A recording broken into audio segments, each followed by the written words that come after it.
guys, this is Moshe coming to you from Israel in the Galilee on Shabbat. What is today? The 6th, I think. Whoa. Knock something down.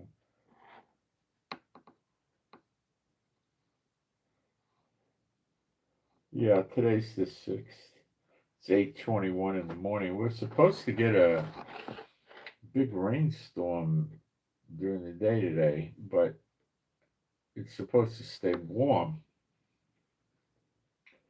during the storm, but my weather station is showing us as cloudy, no rain. My wife's weather station is showing rain today. I'm not seeing rain today. I'm seeing rain tomorrow with a 45% chance, which is iffy. If it's 80%, you're going to probably have rain. If it's 45, you don't know. And you could get a couple of flurries of rain, and that's about it. So we'll hit 73 today, and tomorrow the high will be 68. And then we go back to sun on Monday, and we get cold though. We start high 66, high 64. Wednesday, 60% chance of rain, high 63. So we're going to get pushed pretty much into a mild winter, and there's several days up ahead where they're expecting rain. So chances are we're going to start getting rain. This is the rainy season, and it runs till mid-February or perhaps later in February normally, but what's normal about these days? Not much. Okay. So I'm going to kind of take it easy on the Bible study today, and we'll go through the news, and I'll try to make some clarifying points from the Bible study yesterday.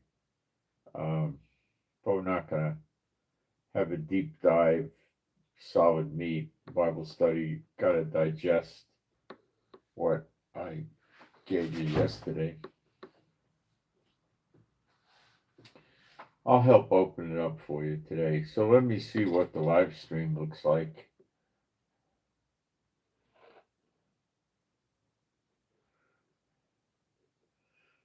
I'm not going to spend a lot of time with the live stream. Okay, so let me see what the live stream looks like. The latest layout they gave me is terrible. You can't see the text in the chat very well.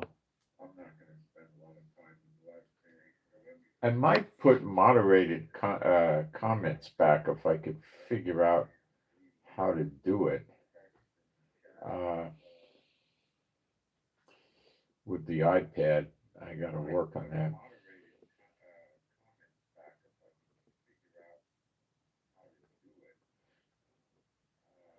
I don't let them post. I did this years ago. I don't let them post comments because they're just going to put curses up and stuff. So the comments have to be moderated. So they post the comments, and then when I approve them, they appear. Not till then. So I don't have to worry about them cursing us. I get the privilege of reading their disgusting posts.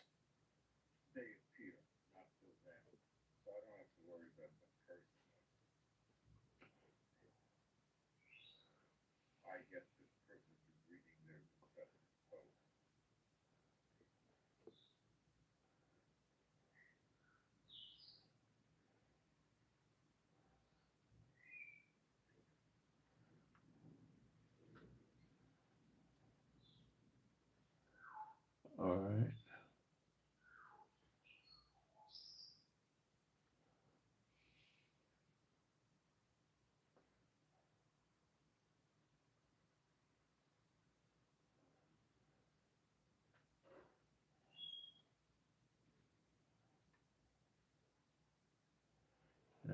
me pin this. Okay, people are coming in. It looks like we got a live stream. Let me close out. Okay, I'm going to do some praise. There is no God like Jehovah. There is no God like Jehovah. There is no God like Jehovah. There is no God like Jehovah. There is no God like Jehovah. There is no God like Jehovah. There is no God like Jehovah. There is no Messiah like Yeshua. There is no Messiah like Yeshua. There is no Messiah like Yeshua. There is no Messiah like Yeshua. There is no Messiah like Yeshua. There is no Messiah like Yeshua. There is no Messiah like Yeshua. Okay. Spiritual warfare, because they're cranking already.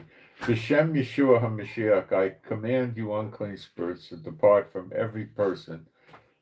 The very instant they begin any spiritual warfare during the broadcast timing, directed at me or people in the broadcast or the audience or whoever, you unclean spirits shall immediately depart from that person. The very instant any spiritual warfare begins, it shall not be completed, and you shall never return unto this person again. And you shall also never appear to this person, guide them, lead them, direct them, help them, assist them, or convince other people that they're serving you unclean spirits for a period of 5 years continuously. And this also applies to every person who lives in the same house as them. And when these persons begin the spiritual warfare, you shall also depart from every member of the executive branch of their government in whatever country they're in. And if they're in a state in the United States or a province in Canada, you shall depart from every member of their state Congress, their state Senate, and their state House of Representatives. Every member of these people you shall go out from also at the same time. And these commands are set in place irrevocably, beginning now with no time expiration, shall apply to every broadcast, every video that I put up anywhere on the internet, or any posting I put up anywhere on the internet. B'Shem Yeshua HaMashiach, and you guys can agree with this. All you got to do with these morons, these unclean spirits, they're morons, is just keep escalating on them. That's all. And they have a habit of never giving up, and that's fine. You just keep destroying them. I'm fine with that. You just keep wrecking their little kingdoms, okay? So now they can go chase after their state legislators and try to convince them that they're still gods after they get kicked out of them.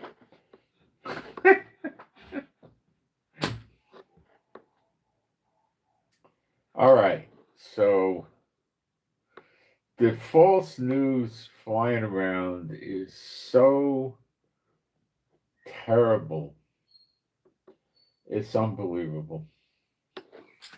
It's unbelievable. I'm checking news stories, and I use artificial intelligence to scan the news worldwide, even in other languages.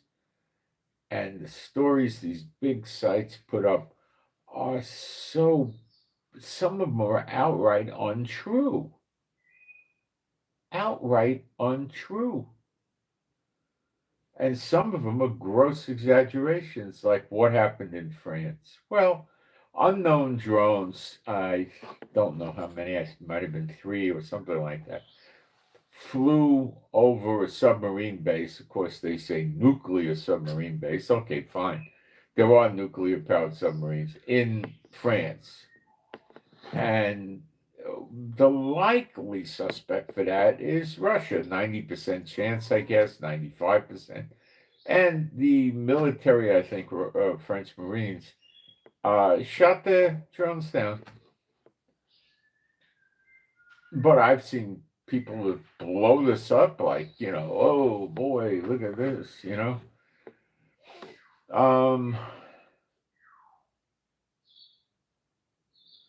There are reports that the Houthis took out another ship. I cannot get anything resembling a confirm on that. and I cannot pick it up on my social media feeds, which are pretty good. Not excellent, but pretty good. And I don't see it as real. But it's talking about it like it is. What the Houthis did do is release the crew from a Filipino ship they grabbed, must be 2 weeks ago. So they kept them in prison, I guess, this whole time, and then they finally released them. And they're back in the Philippines. So maybe Iran actually put them on a plane, or maybe the embassy from the Philippines flew them back. I have no idea. The president of Venezuela, Maduro, very transactional, by the way, tall, but nonetheless transactional, is conducting negotiations with the United States about leaving Venezuela. But Trump shut it down because his demands were so stupid. Qatar is now emerging as a possible destination for Maduro to be exiled in. Nobody talked about exile. People talked about him leaving and going someplace else. The British Telegraph newspaper and other media outlets are reporting that following the phone conversation between Trump and Maduro, negotiations are underway for Maduro's resignation and his exile from Venezuela. Well, I'm not picking that up as true. Not that way. He's negotiating with Qatar, yeah. Could he work a deal with Qatar without Trump? I don't know. Probably, but I don't know. The American pressure, military and diplomatic, is having its effect on Maduro and is making various demands as part of his negotiations. Well, he pulled this on Trump, and Trump said no already. So you see, the news story here is a little bit not right. He wants full amnesty for himself and 100 of his associates, along with $200 million to take with them. Now, I think it's $200 million for them, and he has his own money. So each one would have $2 million, which, if they lived modestly in some foreign country, it would get them going for a number of years if they lived modestly. Maduro requested to remain with his people in South American countries. Well, he wanted to go probably to Brazil or Bolivia or Colombia. But Trump refused and suggested Russia or China. But the negotiations between Trump and Maduro fell apart. Maduro's negotiating with Qatar now. Qatar has emerged as a possible country acceptable to both sides, to which Maduro could be exiled if Trump allows for him to go to Qatar. So the British are twisting this thing and flavoring it in a way that's not correct, okay? What also is likely the case is he's trying to use Qatar like Hamas uses Qatar to negotiate with Trump. That's what I believe is happening. And Trump is going to deal with Hamas, Satan's chosen people, not in the same way that he's going to deal with Maduro. Okay. So I don't know where this is headed, but I'm not thinking they're making a deal.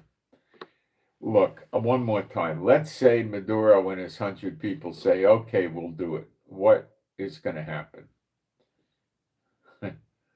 Well, the drug cartels are going to go underground, and they're going to set up a militia like Che Guevara, revolutionaries coming out of the jungle and killing whoever's taken over, and they're going to try to take over the country again. I mean, they had it with Maduro, I'm sure. So this whole thing is cockamamie crazy. Okay. Um, the Army Southern Command, under the direction of Hegseth, the Secretary of War, yesterday said that they attacked a drug smuggling boat in the Pacific Ocean, and the 4 terrorists who were on board were killed. So let's make up our mind. Are they drug dealing boats and those are drug dealers, or is it a terrorist boat and they're terrorists? You see, how could you be both? Drug dealers are generally not terrorists. It could be, but um,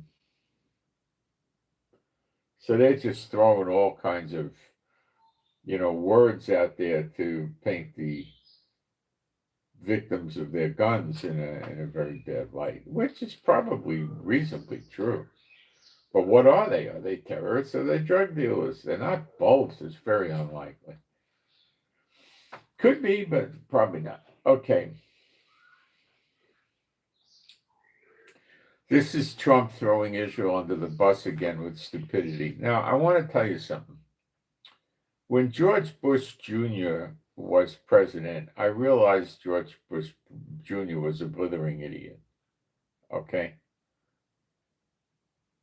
I knew somebody who knew the family many years ago and was at the house a lot and stuff like that. And it told me the family used to yell at George Bush. They'd say he was just stay drunk all the time.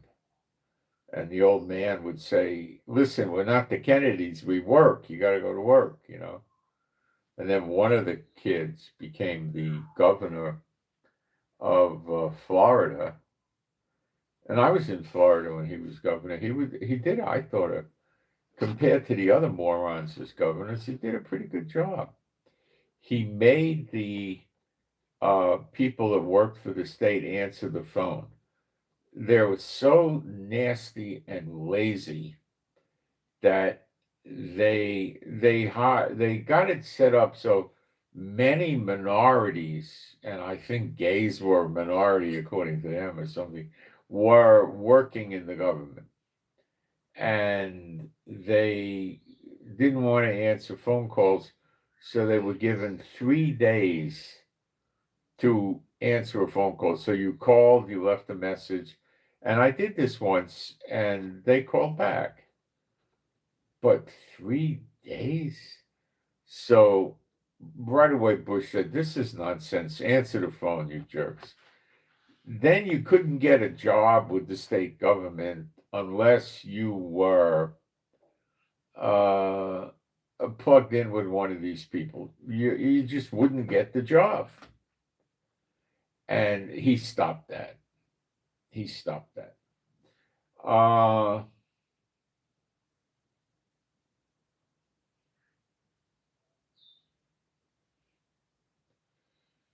He I don't know what else he did. I was on an airplane once, a small plane, and he was on the plane too. He had one bodyguard. The Florida Highway Patrol would take a course in bodyguarding somewhere, and they send a guy with him. One guy in there. That would be basically just to stop drunks from bothering him or something like that.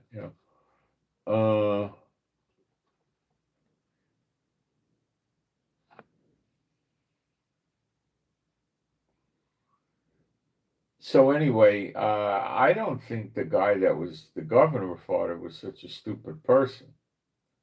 Okay, but I think George Bush Jr. was a really stupid individual. I think he was a very dumb person. And I think Obama was even more dumb. Really stupid. Then then Trump came in, and I thought Trump was. I didn't follow. I followed him, and I thought Trump was smarter in his first term. And likely he was because he was younger.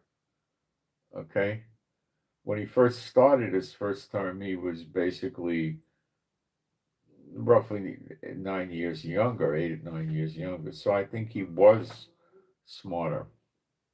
I think now he's a dumbbell. Yeah, yeah, that's what I think. Um, just another dumbbell. Well, you had the Trump, and then you had the Trump was in office, then Biden was in office, and then he's been in office close to a year already. So 8 or 9 years previously. Yeah, it's a long time when you're evaluating an older person. I was a lot different 8 or 9 years ago. A lot different.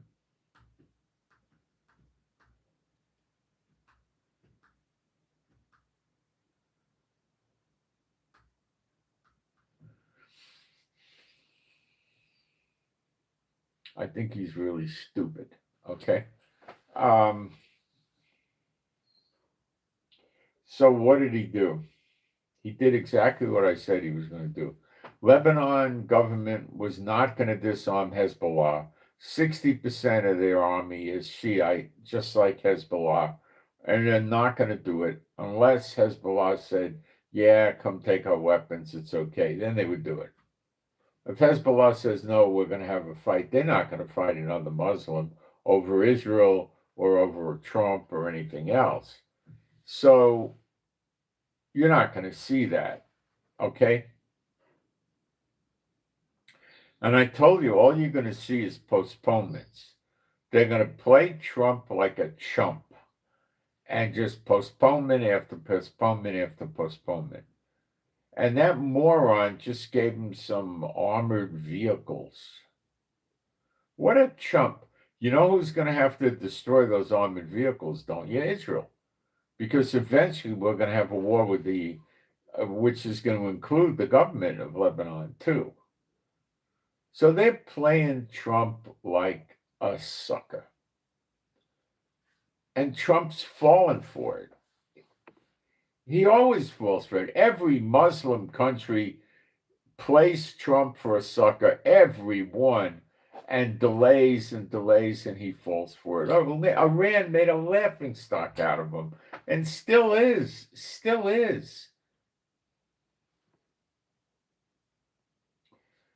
Trump hits the brakes in Lebanon and Israel.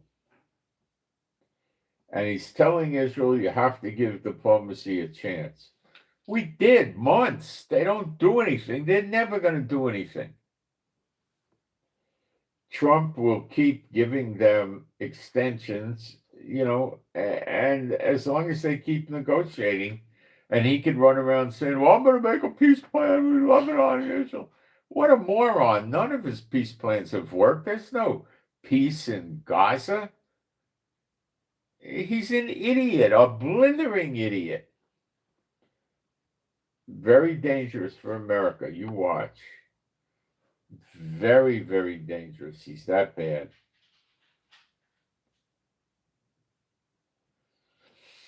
Now, I'm going to talk to you about things like COMEX, where people buy and sell silver and gold. A little while ago, a couple hours ago, silver was at $58.41. Gold was just under 4,200, so we didn't have any major losses here, but we had a situation, and I'm going to try to describe it to you. And a lot of you may not understand it, but when I was in college, I worked as a runner on the floor of the New York Stock Exchange one summer because the school was near them. They used to hire us. Really, all you had to do was walk over there and say, wearing a coat and tie and say, I really like a summer job. And the lady interviewing me was really nice about it and said, yeah, we're here to hire summer jobs. Yeah, sure, fill this out and come to work when she gave me a date to go to work, right? So I also took stock and bonds in business school, and I used to play the markets, so I understand the markets, okay? I'm not a master of it, but I'm pretty good with it. At one point in my life, I used to have a wireless ticket tape machine I used to carry around with me, so I went through it, okay? All right, so let's talk about what happened. COMEX is where they buy and sell what's called paper, gold, and silver. Okay. Now, if you go to a lot of international banks, which could be in Europe or where the heck else are they in Asia, different places, right?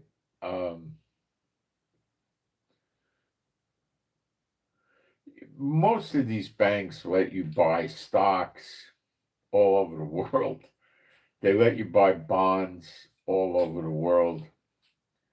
And you can buy futures, options, commodities, gold and silver. And the gold and silver you buy through the bank or your stockbroker, you don't need a bank to do. You can go to a stockbroker direct. They're giving you what's called paper gold. So when you're doing it with a bank, it's not that bad, and I'll explain. You want to go out and buy 100 ounces of silver, and let's say you live in Lebanon, or you don't want to put it in your house, right? It's a good amount of money, or 1,000 ounces. You don't want to put it in your house. To get physical delivery, a truck's going to pull up. People are going to see it. I don't care how big a safe you got. They'll break in the house when you're home, put the gun barrel in your mouth, and tell you to open the safe. What are you going to do? Say, no, shoot me, No, you're going to open the safe, right? So nobody wants that kind of trouble. So they do it this way, right? Okay. So a lot of people think they go and they buy 1,000 ounces of silver so that they get debited out of their bank account in a few seconds, $58,000, and in their bank account, their portfolio of everything they have, which, you're probably not familiar with this, but it would read like Swiss francs, pounds sterling, French, euros, Chinese yuan, Russian ruble, whatever you had, right? The list of all your holdings. Then they would have gold and silver. Then they would have bonds and stocks and commodities, all the a whole thing, right?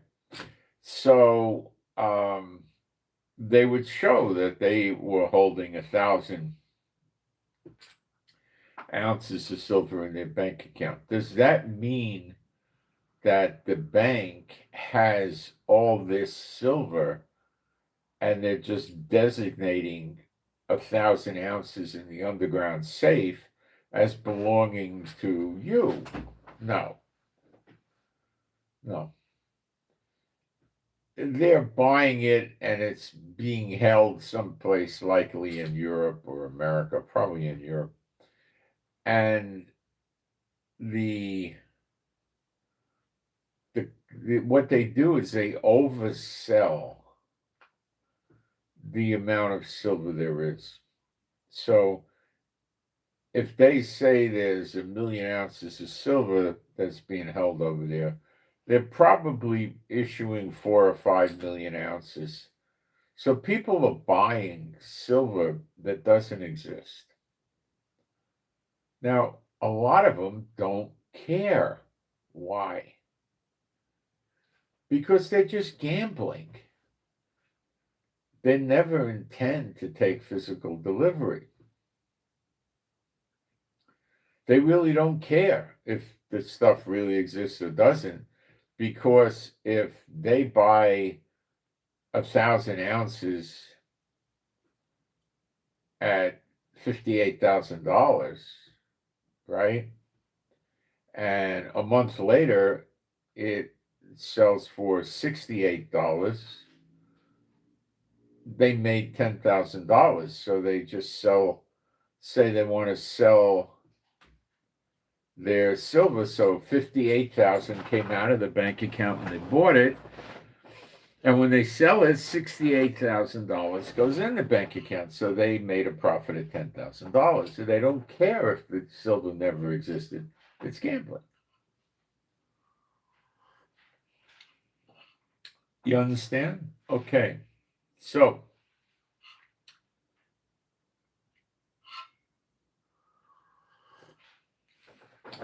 let's move on.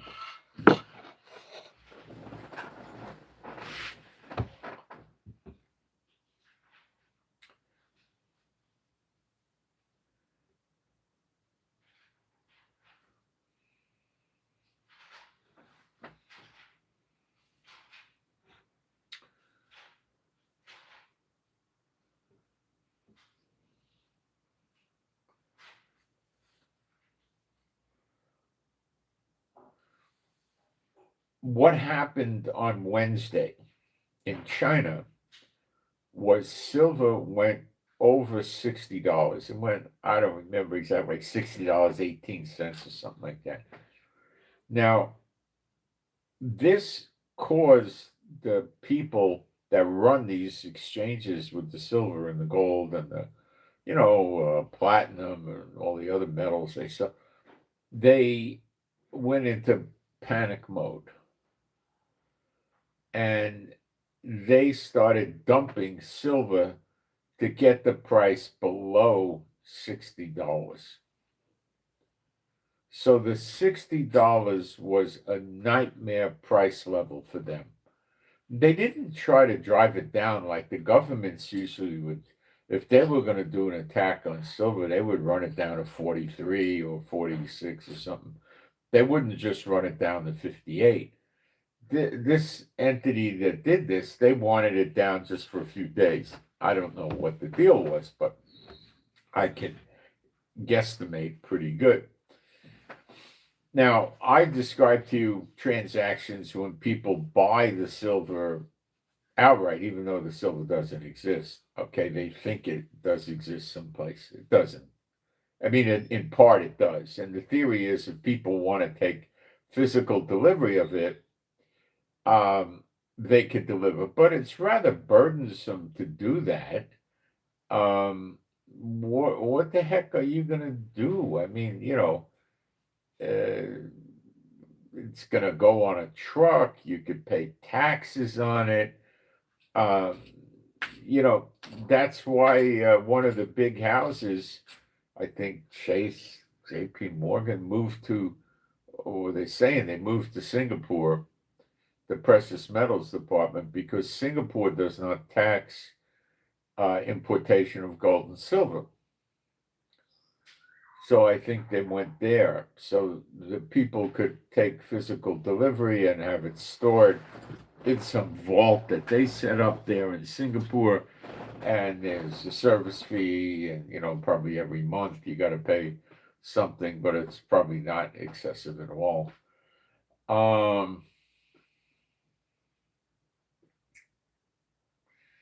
With options. Okay, so you can buy options. Options usually have an expiration date. They could be 30 days out, 90 days, 180. Usually that's the longest you see. The further out the expiration date is, generally the higher the option price is. The strike price, well, what's the strike price? When the option hits, it has a price that if it hits, that's the strike price. Then you make a lot of money. The strike price, the closer the option is to the strike price at the time of purchase, the higher the price. Now, some people buy options where the strike price has already been hit, plus $3 or $4, let's say. So then the profit gets added into the price of the option plus. So it's a rather complicated thing. We could sit here for a long time talking about it. But it's a way for somebody, say, to control 10,000 ounces of silver without spending anywhere near, that kind of money, like $500,000 or anything like that. They could spend much less, way, way, way less on an option, and they're controlling that. Okay. Now, there's people that write options because most options go and expire without ever being executed to cash them in for the goods. Okay. So I think at least 80% just expire. So if you're going to write options, you got an 80% chance of winning. So a lot of smart, wealthy people write options. Now, the brokers don't let you write an option unless you got a lot of collateral with them. So you got a lot of money in their bank, or you own a lot of stocks and bonds being held by them. So if there's some deficits, the brokerage company knows they're going to get their money in 5 seconds from your account. Then you can go write options. Do people make a lot of money writing options year after year? Yeah, they do. I've known them. It's a very nice living, and there's people that do that. You've got to really learn how to do it, and they sometimes will specialize, most of the time specialize in something. Like they might write options on Ford Motor Company stock, and that's all they do is watch Ford stock like a hawk, and they know what they're doing, and they write options. And then you can keep writing more options. So they watch it every day. So, the New York Exchange starts trading, I think, at 9:30. They open up before then, but they drop the ball when the bell goes off. I worked on the floor. There's a balcony, and the big shot from the stock exchange goes out there with 2 or 3 people, and he does something, and you hear a gong, and then everything breaks loose. The trading starts, right? And then I think at 3:30, the bell hits, and all the trades stop. Okay, it's over. The day's finished. So Friday is normally, not all the time, a very quiet day in the trading because they don't want the wealthy people to believe they have to sit there till 3:30 Friday before they could take off for the weekend. A lot of wealthy people don't want to work on Friday, or don't want to work a full day, or want to drive home before the traffic, like if they're in LA or something, right? LA, the traffic, on a Friday, if you leave work at 5 o'clock, and you might have a 2-hour commute to get home. But if you leave at 3:30, you might have a 40-minute commute, so they got different things, All right. And a lot of people like to go away for the weekend. They want to take their yacht out. They want to go skiing. They want to take a trip. They don't want to work Friday. They want to get out of there at lunchtime. So Friday tends to be generally an inactive day. But I have a number of times seen when the markets want to rape the people or do some wild stuff, they'll do it on a Friday afternoon because the people are generally out of pocket and they can't be reached, and they'll get slaughtered unless they have buy-sell orders in, which most of them do. So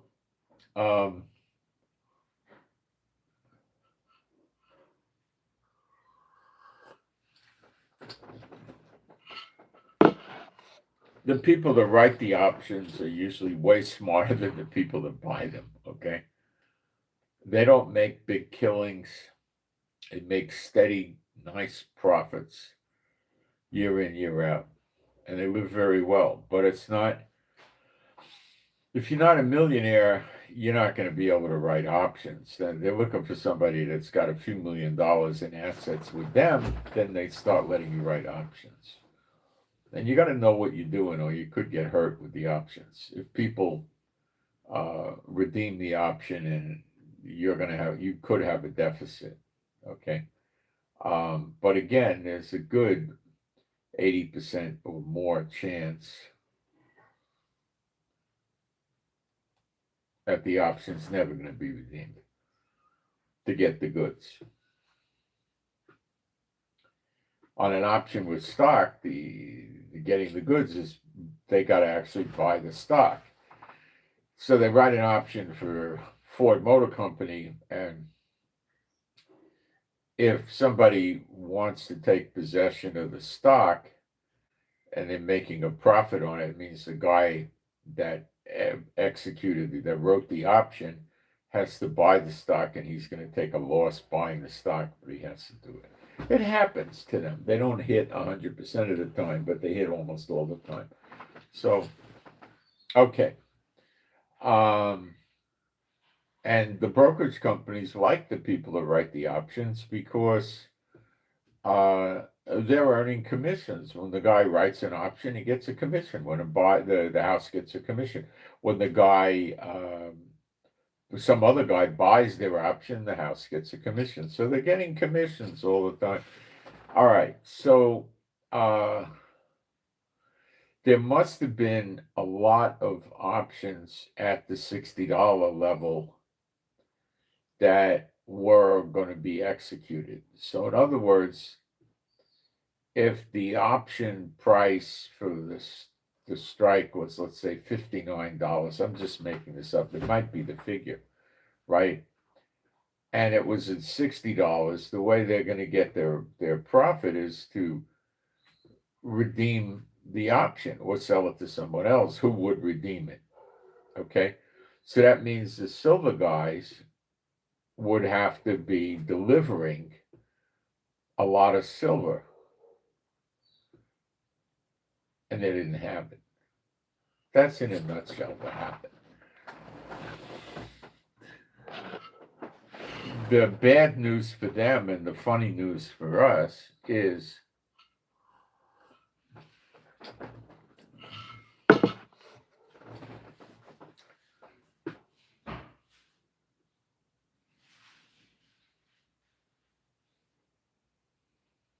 when something goes down, like what?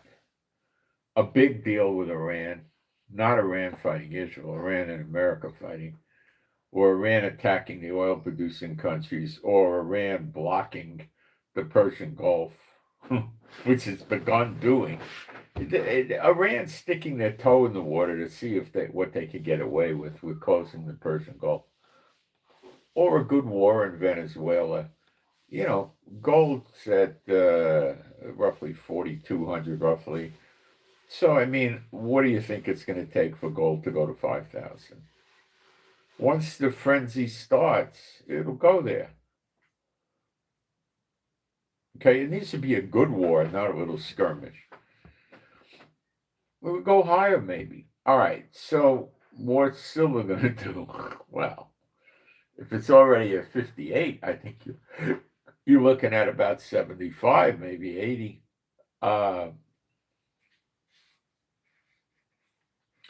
So that these guys running the silver and the gold and all that, they're going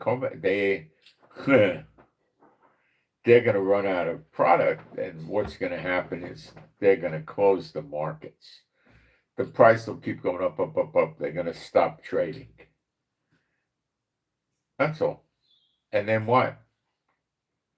Well, if America's still around, it'll open up at some point.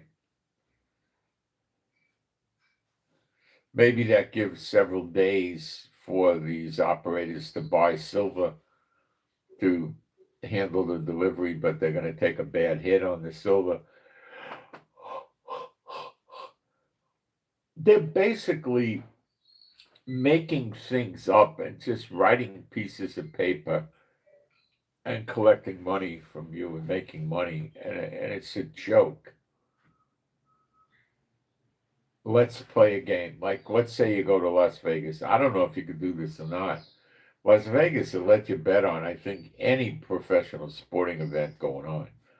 But would they let you bet on gold and silver? Maybe. I mean, it'd be like you walk over to Las Vegas and you say, okay, I bet that between now and February 28th, silver will go to 65. And they'll write some cost of this bet. And then you get money if it hits 65. If it hits 66, 67, you get more money and so forth. And it's a common knowledge that the casino in Vegas doesn't have the silver. They're just playing a game with you. Well, that's what COMEX is doing. But the people don't know it. They don't own any. I mean, they own fictitious gold and silver. I don't know how many of you understood this, but when the wars begin and the bad stuff happens and the prices spike, these traders that are doing this are going to go out of they're going to go out of business. But what they're going to do is they're going to close the market, and I don't know for how long. I don't know. They might close it for weeks. It may never open. I don't know. People are going to lose their money and their stocks and their bonds and their options and their futures and their commodities. Oh, they're going to lose their money. You watch. So we'll switch over. The Israeli-backed militia Abu Shabab in Gaza that was trying to push Hamas around. The commander of it got killed. I guess Hamas killed him. So there's a lot of, I'm sure, vowing for revenge and all the other stuff. It's a good way to continue the war without Israeli soldiers continuing the war. But the war is, it's on. I mean, it's continuing.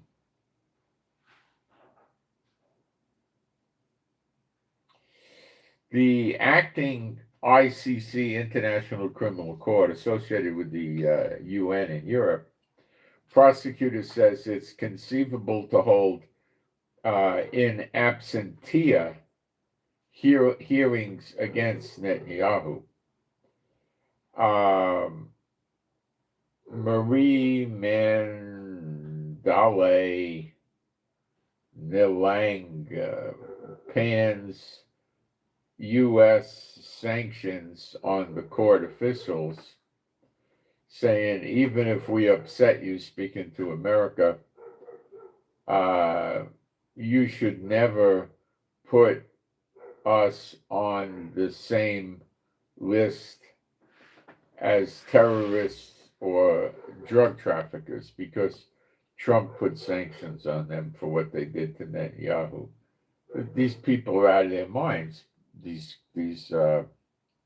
court people, you see, for them to have jurisdiction over you as a country, you have to sign a treaty to agree to this.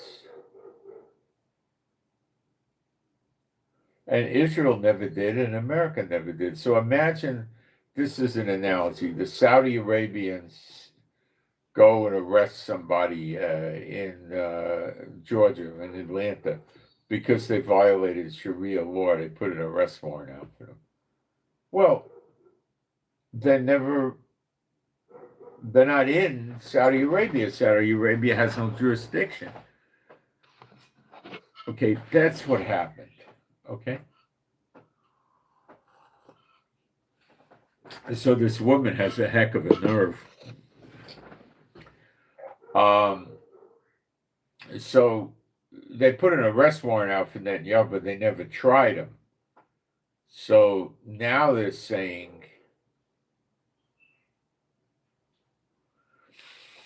they're going to conduct the trial without him, and then they're going to find him guilty, and that will come with a so-called a weightier or a heavier arrest warrant. Okay? Personally, we'd be great for Israel if they arrested this jackass and took him off the streets. He's a curse on us. But I don't think it's happening. I don't think so.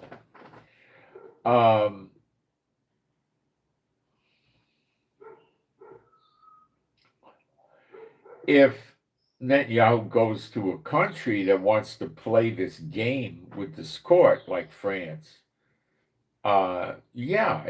they could arrest him and ship him over to the custody of the court or something like that. Yeah, that could happen.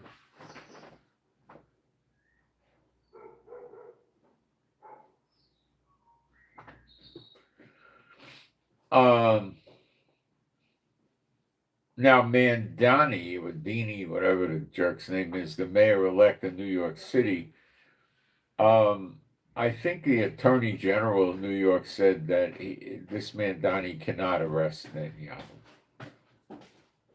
Okay? And I agree. And it's an empty threat. It sounds good. It plays good in the media, but we'll cover what could happen. All right, so why? Again, the United States never submitted itself to the jurisdiction of the court, that international court that put the warrant out on Netanyahu. So that warrant has no validity inside the United States. Now, the last time I checked, New York City was part of the United States. So Mandani is trying to enforce a law that has no bearing on the United States, which is him getting ready to start imposing Sharia law on New York City, if you haven't figured that out. So he's starting this way to see if he could get New York City to obey laws that aren't their own.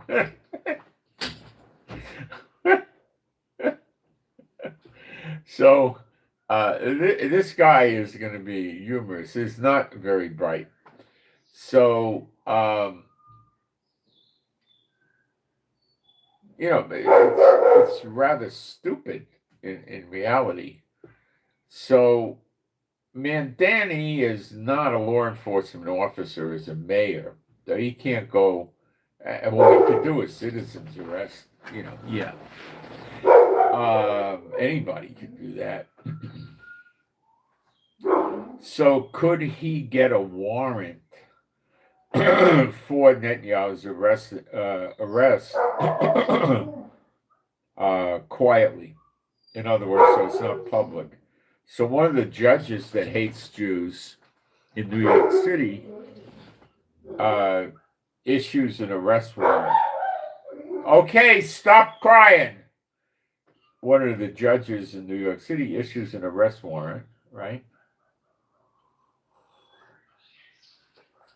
For Netanyahu. But it's done ex parte. Nobody knows about it except the prosecutor, They tell the judge if it's known there's an arrest warrant, Netanyahu won't come here. So the judge may try it. I figure it's a cool thing to try, the mayor and them, right? So what would happen if they gave it to the police? Well, they'll be pretty careful who they give it to. They'll probably find a Muslim policeman or some Muslim sympathizer at a captain or a higher level, a chief level or something like that, and have him find the right guys to arrest Netanyahu. Now, when Netanyahu flies to America, does he have some of his own bodyguard? Yes. Do they probably have permission to carry guns with them? I'm not sure. Likely they do. probably from the Fed. I don't know how they work.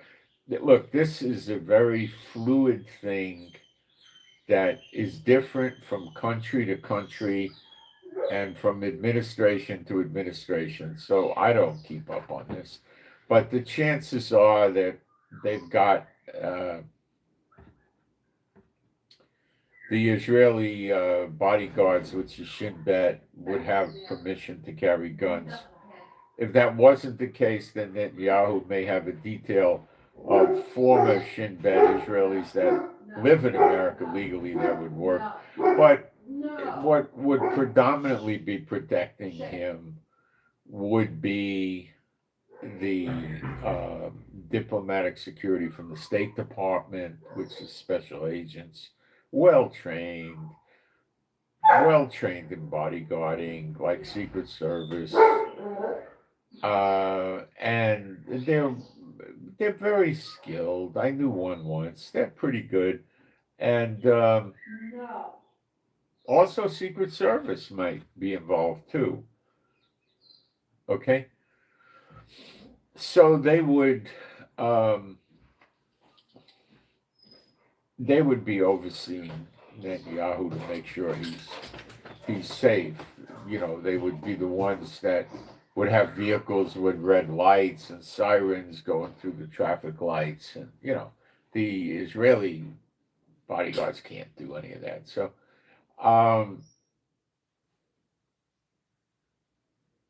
they also usually get the assistance of the local police.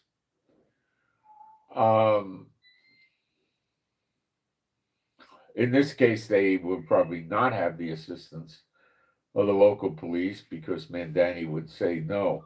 So Mandani goes and sends police to arrest Netanyahu.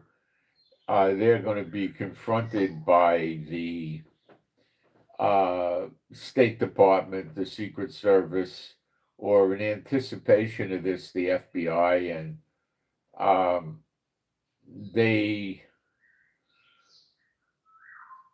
probably would have a U.S. attorney on a high level waiting for something like this to happen.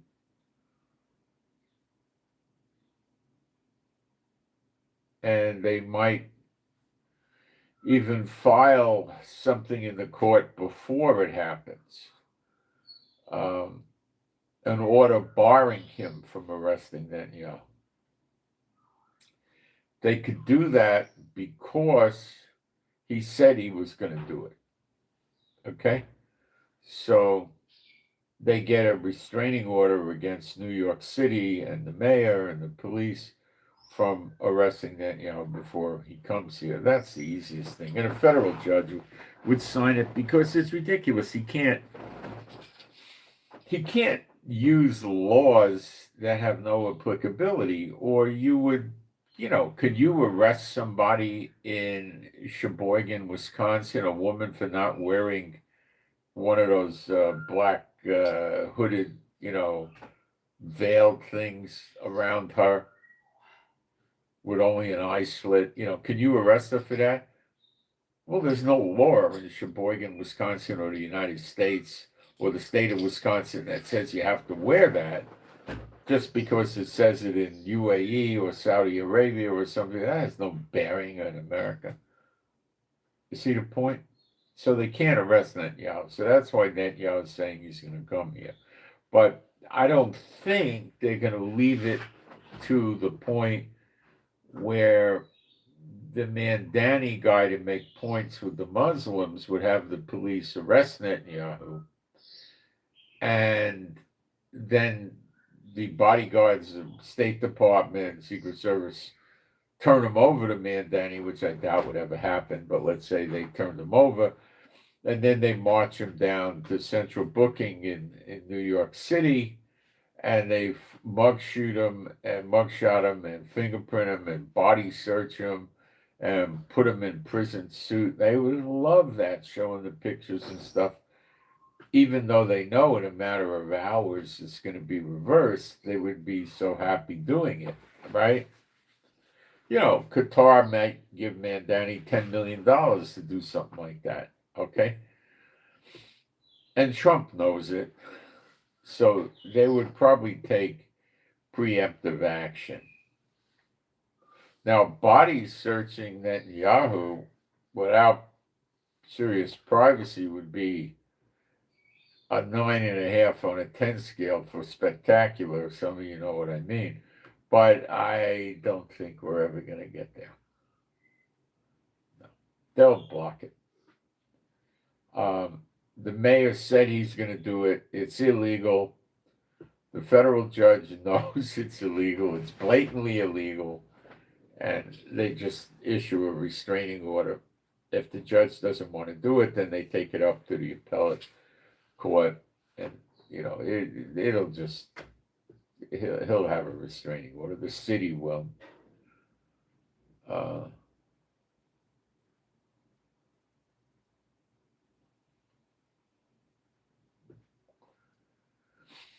If he tries it, Netanyahu could sue him for millions of dollars, but I don't think Netanyahu would do that, because then he'd have to keep going back and forth to New York and testifying. He wouldn't bother. So the getting Netanyahu arrested when he comes to the United Nations in New York is fiction. He really did say it, and he probably would really love to do it, but he can't. And the furthest he could get with this is harass Netanyahu and bring him in and book him and stuff like that.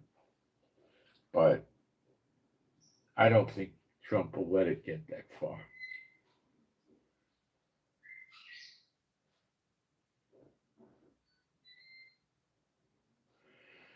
More idiocy from Trump. Syria recently blocked several arms shipments to Hezbollah. This is true. Syria government, Hezbollah's, hooked in with Iran, and Iran hates the new Syria government because they got rid of their Bashar Assad, their buddy. So they are threatened by Hezbollah, who would overthrow the Giuliani government in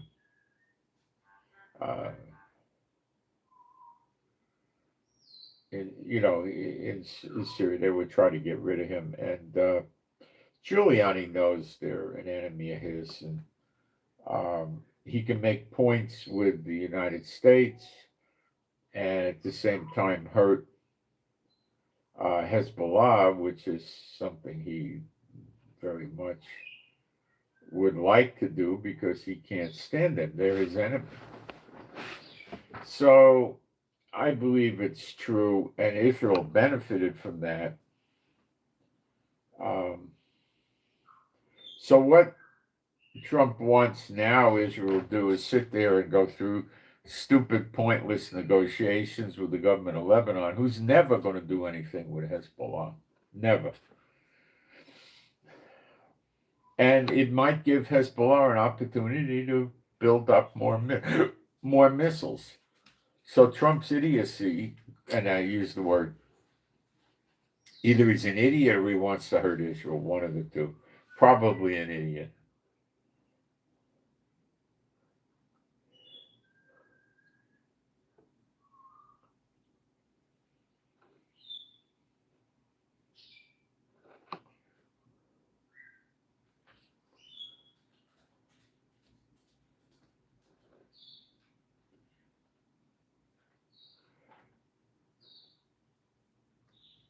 It was good to hear that the Iranians released the Filipino crew that they took custody when they grabbed that ship.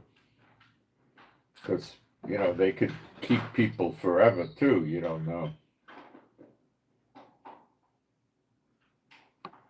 know. Speaking of anti-Semitism, only a few days after Israel sold Germany the most advanced missile defense system, the Arrow 3, look what they got from Lufthansa, the country's flagship airline. That's the big, famous, it's a good airline of Germany.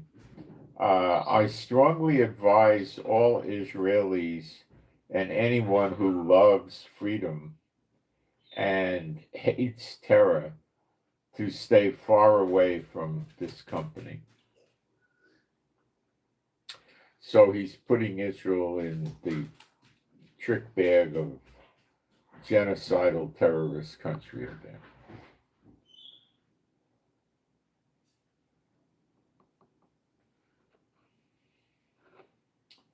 And that's the anti-Semitism, which is growing. It's starting to resemble Hitler, 1939. Germany, it's really bad in a lot of countries, and it's getting worse. We had 4 countries drop out of Eurovision because Israel's in there. I mean, that's pretty bad when it reaches that, and it has reached it. That's pretty bad.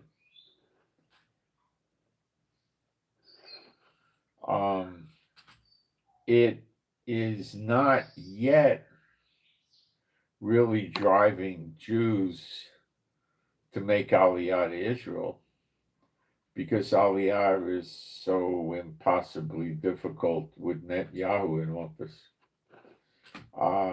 If somehow somebody gets rid of Netanyahu, then I'm rather sure, even though the next one will be a Satan bot, it'll make immigration easier for Jews.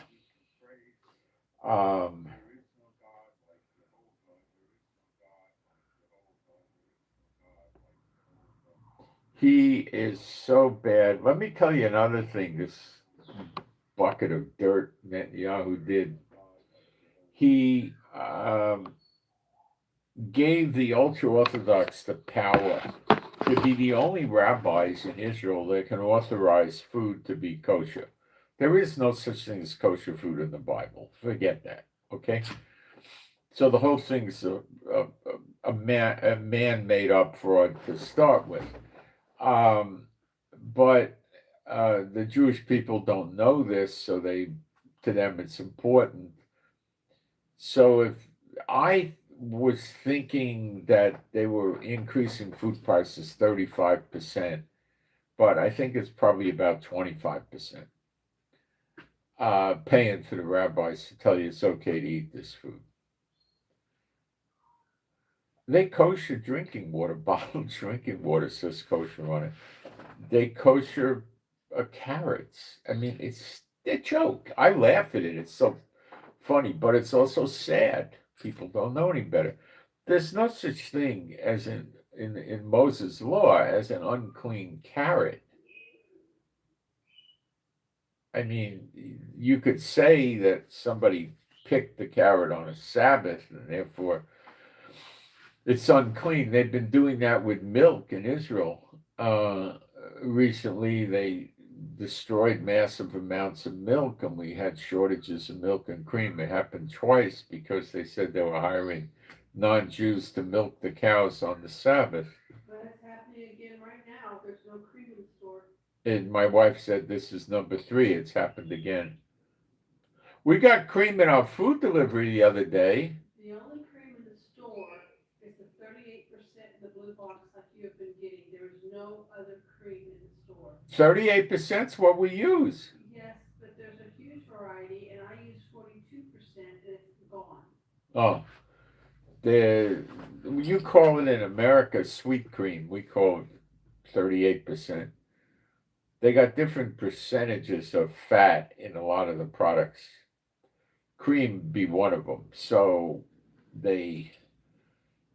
for years, we just had 38% sweet cream. My wife, I think, in recent months found out about 42% heavy. What do you call it? Heavy cream, sweet cream. So she likes that. I tasted the two. Is there a difference? Yes, there's a difference. But to be honest with you guys, I can put regular milk, 3% fat milk, in my coffee, and I'm fine with that too. If I got the heavy cream, I'll drink it. If I don't, I put the milk in. Do I care? Not that much. I'm fine with the milk. Do I like my coffee black? Not too much. No, I don't normally like black coffee. If I'm faced with being in an office and a machine where you got a coffee machine and you have packets of creamer, powdered creamer, I don't know. I'd rather drink it black. I can drink coffee black. I don't like it that much, but I can. For many years when I was younger, I had different kinds of coffee machines. I just used milk. I didn't always use the cream, but so they did it again,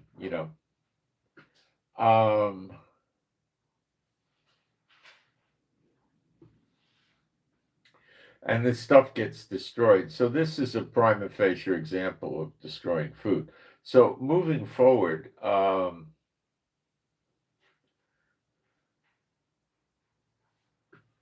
I think the cost of the food that the rabbis put on it is 25%.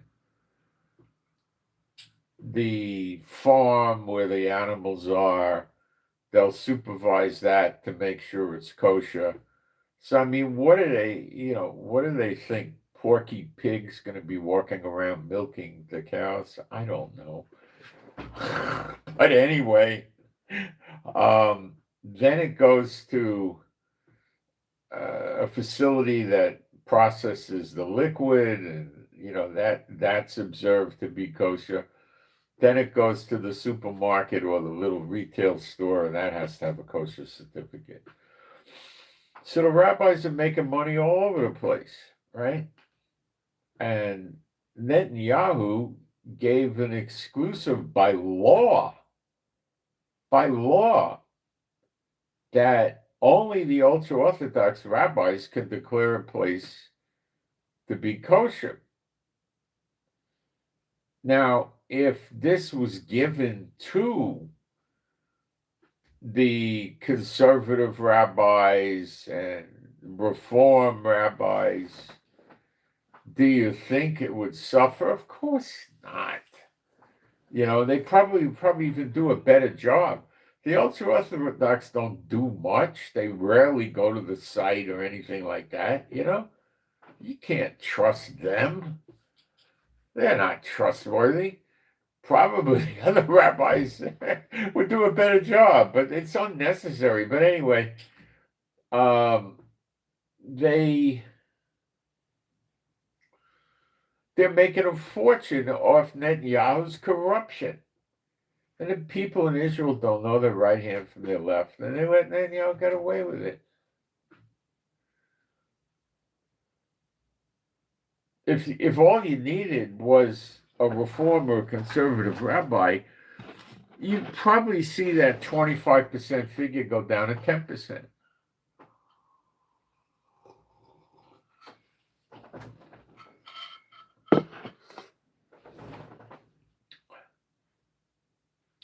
I remember years ago in the 90s sitting down by the Sea of Galilee with friends when I had a job working in a place here, and we were sitting there, and some of the people had a kippah on. Some of us used to wear kippahs. We thought it was cool, to walk around looking like them. And what I also found is when in Jerusalem, when you drive a car with a kippah on, the people are nicer to you that are also kippah wearing. They let you in. When you don't have a kippah, they don't let you in. So I used to keep a kippah in my yarmulke, in my glove compartment. And when I would drive, I'd put it on. Had an easier time driving. So, I don't know. We might have. There were some of us that had kippahs. We were all Messianic, but a woman came over to us a a Jewish woman from America. We were sitting there eating, and she heard us talking English, and she said, "Boys, can you help me? What about this, the kosher here?" And pointed to that restaurant. And she said something, "I don't know about his kosher certificate." And she asked us what we knew about it. We really don't know. So she didn't get anywhere. So it wasn't enough that this guy had a kosher certificate in the window or something. She was concerned as to what rabbi signed the kosher certificate. You see, this is the problem. This is the work of the flesh. Is this a spiritual thing? No. This is a work of the flesh. Which rabbi said it's kosher? So some of these rabbis are better than others, huh? Oh my gosh. You see the degree of them being lost? See, like I told you, that Orthodox Jew told me many years ago, says, and then God gave us the law. And he was of the belief that if you follow the law, boom, you were up into heaven. And when you die, boom, there you are, you're in heaven, because you follow the law. But they don't follow the law. They sue each other, they lie, they cheat, they steal, adultery, any crazy thing they'll do. And they'll still follow the law. And I believe that they believe that if they attend the Yom Kippur service, well, I don't know not all of them attend the service. If they observe Yom Kippur, and the observance that they do on Yom Kippur is incorrect, it is not a fasting holiday. The word does not lend itself to fasting. It's to examine yourself, okay? How are you treating your family? How are you treating yourself? How are you treating God? How are you treating your workers? How do you do business? How do you do this? How are you with your animals and stuff? All of this, and they will believe, they do believe that if they observe the Yom Kippur, whoop, right up to heaven when they die. So we can go sue people and lie in court and take advantage of each other and seduce some guy's wife, and oh my gosh, what I see here. Terrible. And the way they drive, whoa. Oh man. And nasty. They play games when you're online for something. They cut the lines and they start lying and making stuff up. It's unbelievable. And so many Satan bots. That's a bad sin. So Netanyahu did this for the ultra-Orthodox. He gave them an exclusive on the kosher, and they must make billions off it every year. If you got rid of them, the food prices would go down by 25%. Call no man rabbi. You wonder why, huh? Man, is it terrible what they do. And this is Netanyahu doing this, Then, if you want to hear more moronic stuff, they have Glatt Kosher. I think it's with two T's. It's GLAT or GLATT. I don't know. It's a Hebrew word, but it goes in English. What is Glatt Kosher? Glatt Kosher, for lack of better terminology, is super kosher. Okay? Or extreme kosher or something like that, there's regular beef and Wagyu beef. Okay.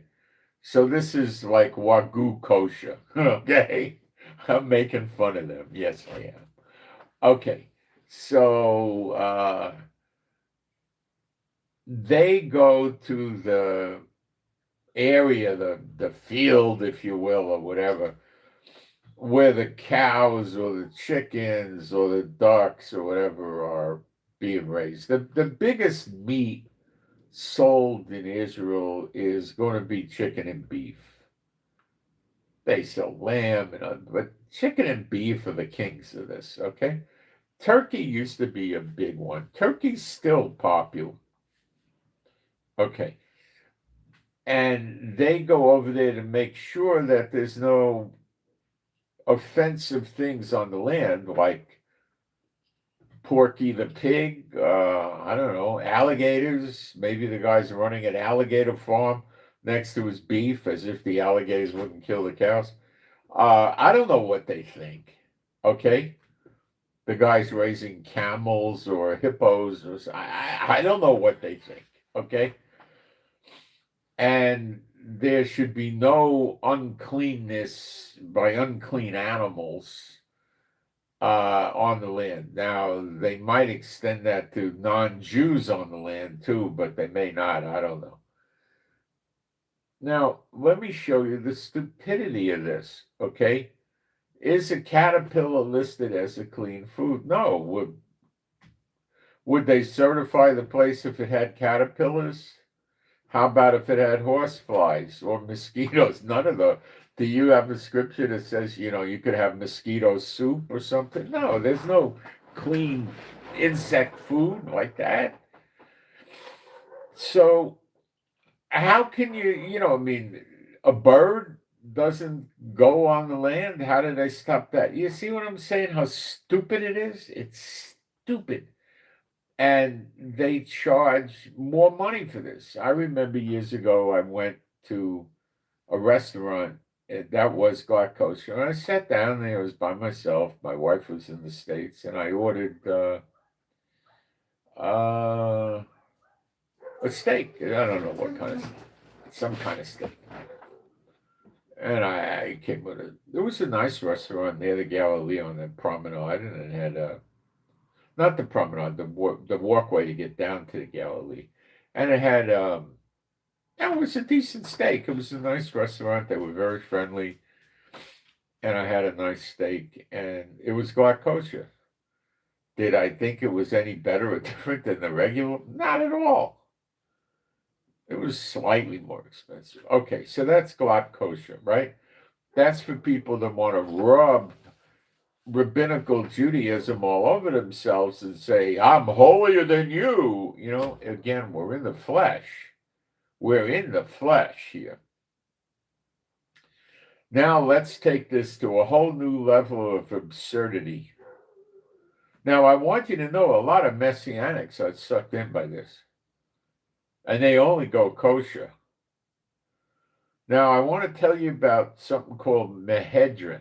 I think I got it pronounced right. If you ask me to spell it, I don't know how to spell it. Mehedrin or Mehedrin? Mehedrin. Mehedrin is applying to, it's putting kosher on fruit and vegetables. You can't, but they do. But you can't, but they do. So is a zucchini an unclean animal? It's not an animal. In Moses' law, there's no unclean peaches or pineapple. It's all clean. How do you certify it? Well, this is what the rabbis dreamed up. And I'm talking very pointedly. Did you ever eat some kind of animal and you see a little bug in there or something like that, right? I eat a fruit, like you chew into a peach and you find some wormish thing in there or something like that. And what you would normally do is not eat that part, right? Usually you'll just see the hole the animal made and you might not eat that part or something, right? Okay. So they examine the fruit and the vegetable to look for little, what they refer to as microscopic bugs, little tiny bugs that you might not see. And then you eat it. And now you're eating an unclean bug. That's not guac. That's menhedrin. That's Mehedrin. Yeah, I said Mehedrin. Is it Menhedrin or Mohedrin? Menhedrin. It's Menhedrin. Sorry, it's Menhedrin. Uh, and that's not glot. Glot kosher only applies to meat. I think I was clear about that. So you could have a glot kosher hot dog, although I never saw one. You could. It's generally glot kosher is going to be like a hamburger, minced meat, like diced up meat, or steak, or something like that. Yeah, I don't remember seeing glot kosher chicken, but I'm pretty sure it exists. Okay. Would you have glot kosher? Block is cheese. What? Block is cheese. They'll never have kosher. They'll never have meat. No, glot kosher meat. Honey, block is like dairy. No, glot. Oh, sorry. Yeah. So they are selling the people very expensive zucchini, corn, peaches, oranges, the whole gamut of fruit and vegetables, the whole spread, the whole cornucopia, at a higher price by certifying them Mehedrin. Now, you have to give them credit where credit is due. They take making merchandise out of the people, out of God's people, at a much higher level than the church has ever got. They've surpassed the rotten pastors in making merchandise out of God's people. They've really taken it to a new level. Imagine going to, Sunday, you walk into the place with the building of the cross on the roof and the organs playing, and then everybody gets the program. It's now 1 minute to 11 in the morning, and everybody's seated, and then at 11, Pastor Shmagegi gets up on the pulpit thing and, greets everybody and tells them, reads maybe some announcements off the program. Or maybe they sang a few songs and then they're doing the announcements off the program. And he wants to know, you know how some of these churches have a bookshop, right? And they'll sell you all the Schofield and Darby books you want, right? So he says, well, we've opened up a kosher food store here, so you can be assured you're eating clean food. And today we have Mehedrin peaches and nectarines. And can you imagine that? If the pastors realized how much money they could make, they would start saying the law's not dead and selling Mehedrin food to the people. It's unbelievable, guys. I mean, this is what goes on in Israel. Tefillin, the tassels, right? Do you know there's kosher tefillin? I ain't kidding. That's the blocks you wear rather than tefillin. And they got kosher tzitzit too. Yeah. The blue thread is done a certain way, certified by Rabbi Ishka Bibel, Shmegegowitz. And they'll only buy that color blue thread tassel from certain rabbis that they think are going to enforce the law better than another rabbi. See, they think, you got to get this, they think by doing the law, they're going up to heaven like the Muslims think, going out and killing a Jew and they get killed, they're getting the 70 virgins in heaven. I never heard anything about 70 virgins with the rabbis, so don't think they do that. They don't. But they're teaching that you follow this law and you do the wipe your slate clean on Yom Kippur, and these people pretty much run around wild. They do adultery. They do adultery. I know two people in Israel, I'm not going to get specific, that both were women, both said they were believers, and both wound up moving in with a married Jewish man who wouldn't divorce for whatever the heck reason, who knows, who cares, wouldn't divorce but not living with the wife, and moved in, shack up job,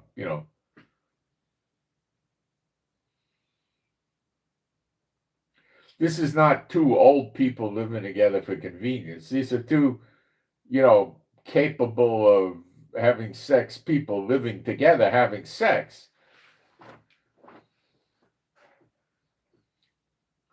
Do you think that these Jewish guys believe that they're in sin for doing this? No, because they classify these women as goyim, classify these women as not coming from a Jewish mother, and the rabbis are teaching them it's okay to do it because it's not a Jew. Do you know that the ultra-Orthodox, the Haredi, they teach that man with man in bed is wrong, but woman with woman in bed is not?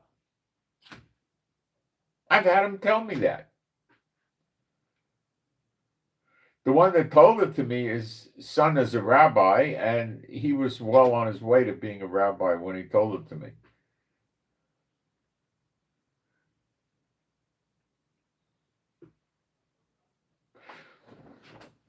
Do you know they sell an amulet? What's an amulet? Let's think of another word for it.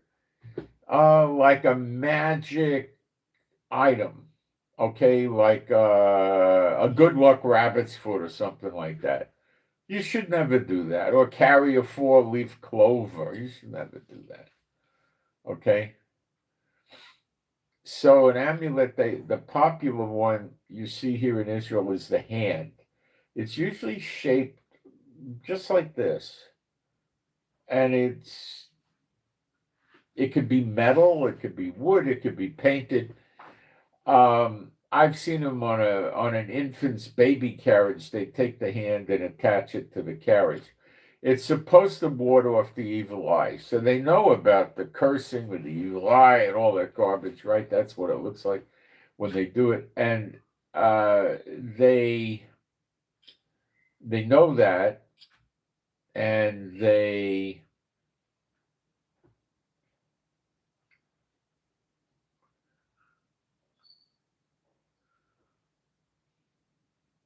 put this thing on the baby's carriage or the baby's outfit or whatever to ward off the evil eye. Maybe they're afraid one of their neighbors or somebody they know doesn't like them will try to curse the baby or something. I don't know what they think. And you see this all over Israel.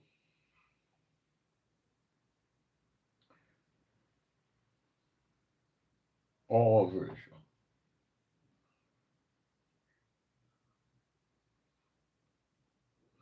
Can you hear me, Rivka? Yeah. What's that thing they put up in the doorway at an angle? Huh? That thing they put on the doorways in Israel, they kiss it with their fingers, and Yeah. we got one in the back doorway. I don't know. Mezuzah, that's it. In the back is Shoshana's.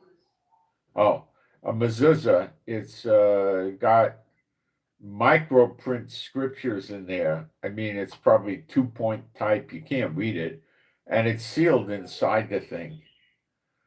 And they put it in the doorway, usually at an angle, and it's usually metal or something, and it could be wood, And when they walk in and out of the house, I believe they take 2 fingers and one in their hands, they kiss it, and then they put it on the mezuzah. Go figure. That's a good luck charm. That's not, I don't know what it is. Putting the scriptures on your door or something would be fine. But if you're going to put the scriptures on the door, you don't conceal them.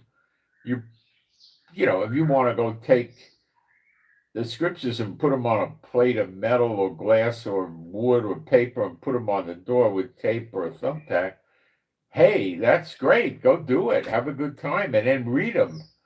Wonderful. But that's not what they're doing. They're perverting it. Because you can't read the scriptures. And then they're kissing it or proxy kissing it with their fingers when they go in and out. What the heck are they doing? I don't know. It doesn't look good to me. I wouldn't. It's not our house. It's a rented house, so I never took it off. But it's crazy what they do. They're not. The tzitzit, the tassels, they got kosher versions. Oh, I covered that. And then the tzvillin, they got kosher. Do you know if you want to get a highly kosher version of tzvillin, it could be $3,000 to $5,000? Yeah. Yep. Oh yeah.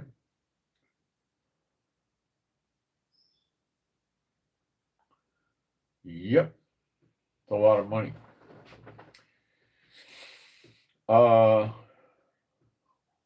Once when we were living in an apartment we first came to many years ago here in Israel, and some guy from upstairs dropped a yarmulke and fell on my balcony, and it was sitting there for days and days.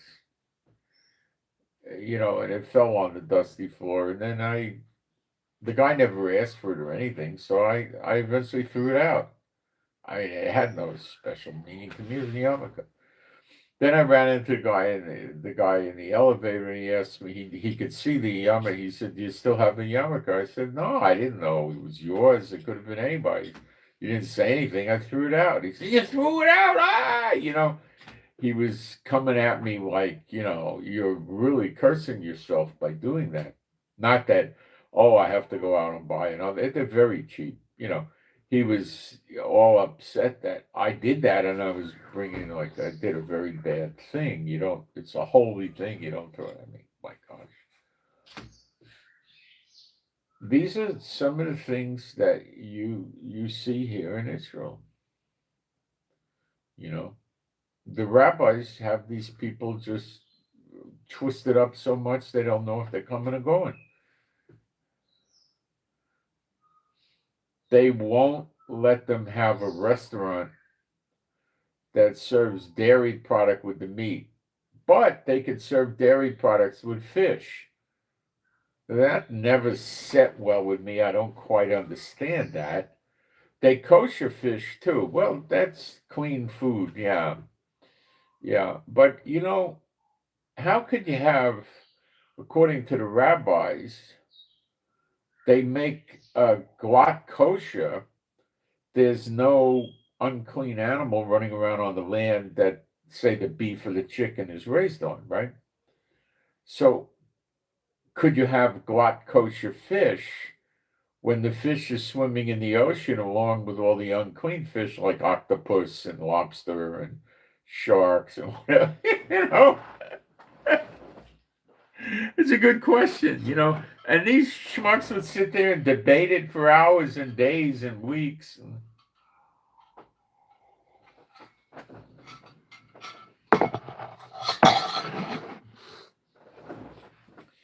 How can you kosher water when unclean fish swim in the water?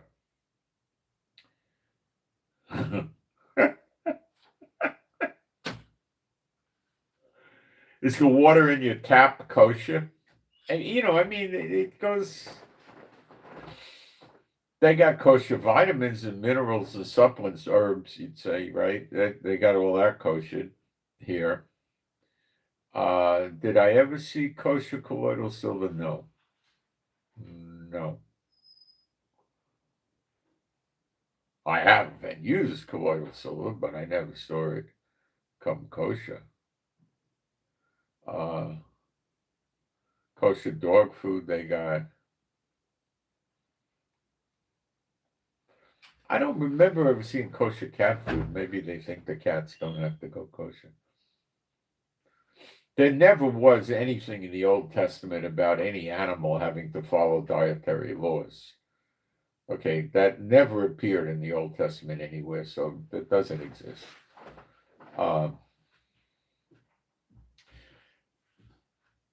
So they won't serve, if you go to a meat restaurant, there is no such thing in the Old Testament. Moses never said that you can't have a glass of milk with your chicken. That's absurd. It's not in the Bible. It's probably in the Talmud, which is not the Bible. Okay? So you can't have milk or cream in your coffee in a meat restaurant. You couldn't have ice cream for dessert. Okay? The only kind of pizza I figure you could have in a meat restaurant would be the kind with that green stuff instead of the cheese on the top. You could have the red sauce, but not the cheese. So if you got a pizza with the green stuff instead, whatever they call it, I forget, instead of the cheese, you'd be okay. What do they call the pizza with that green stuff on it, honey? Do you remember? What? The pita? What's it called? The green stuff? Za'atar. They put it on spaghetti and pizza. Za'atar. I can't hear you. Za'atar. No, in English, what do you call it? Well, I don't think it has a name in English. Oh, it does. I can't remember it. I'm talking about the green stuff. That's za'atar. Yeah. So you could get a non-dairy creamer in a meat restaurant. That you could do. Okay.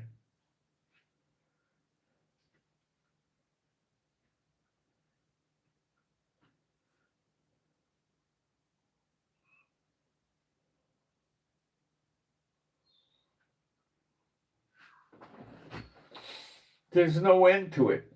It just goes on and on and on. It's just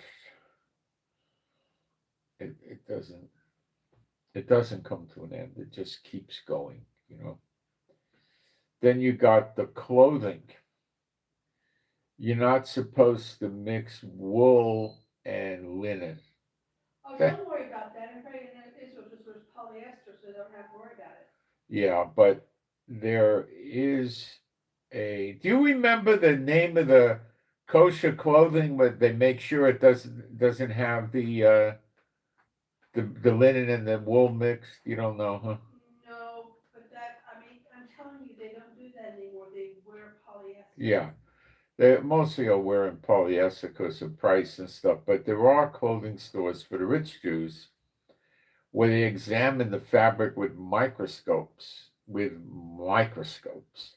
to make sure that there are no random stray linen and wool threads mixed together, and they certify. So if you bought a wool Harris tweed sport jacket for the winter, which you never see anybody in Israel wear, but I mean in Europe and America they would. You could go to a place in New York that would certify that. I forget the name for it, and it would have a label in there that it certified that they examined it, and they're going to charge you, I don't know, another $1,500 for the sport jacket. See how the rabbis are making a living for nothing? All right. Do the ultra Orthodox generally have pets? No. You would, I think, never see them with dogs or cats, but birds you will. I probably think the dog and the cat is going to make the house dirty and possibly touch the food and things like that, where the bird will be basically in a cage or on the top of the cage and it's not going to spread around the house, I guess. I'm trying to think like them and it's difficult, but that's probably the thinking.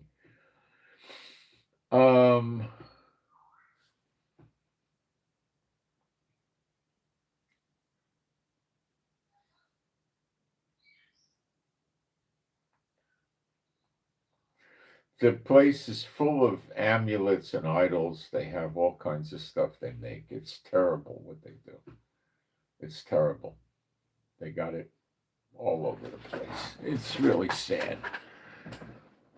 And some of the people will buy this stuff certified from certain rabbis and pay a premium for this. It reminds me of some crooked pastor in Africa that was selling the people in his church jars of Vaseline.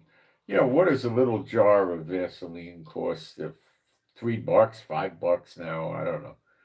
He was selling it to him probably for $50 or $100, and he was saying he prayed over it and it would be a healing. It would heal them of anything, you know, they just put it on. You know, reminds me of that, you know. Unbelievable, huh? I mean, it's just, it doesn't have much limit, you know? It doesn't have much limit. It just goes on and on with them. The clothing, how they dress, you know. They make holidays up that don't exist. They got a holiday where they burn wood. I never heard of such a holiday. You know, I mean, it's not in the Bible. Yeah, they get crazy holiday. I don't know where they get this stuff from. And to them, it's real because they call the Talmud Torah, and then people fall for it. They call the Kabbalah Torah. And with the prophets in the Old Testament, the real Old Testament, they tell the people that you're not able to understand the prophets. Only certain special rabbis can do it. The top dog rabbis, you know. So the people will read the prophecies and they don't really know what to do with them. And they have studied Bibles, if you will, where it's all in Hebrew. They're big books, and they'll read, you know, a few lines of scripture, and then underneath it, it'll tell them what famous Rabbi Rashi said about this, and then famous Rabbi blah blah blah said about this, and what this rabbi said about this. Usually they'll be conflicting. So when the guy's finished reading it, he doesn't know what to believe, and that's the purpose of this. So they don't know what to believe, so then they believe what their rabbi feeds to them. And they think these rabbis are men of God.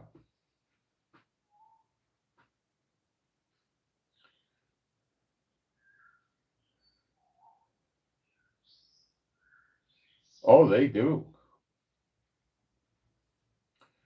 They do.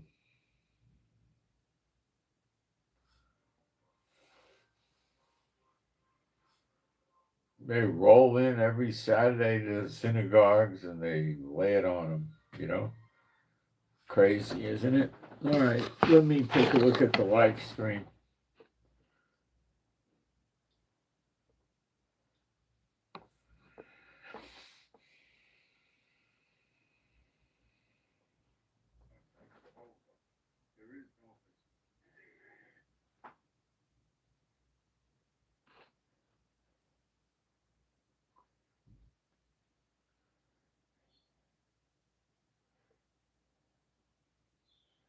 I don't know if I got any questions here. Let me see if I could read this stuff.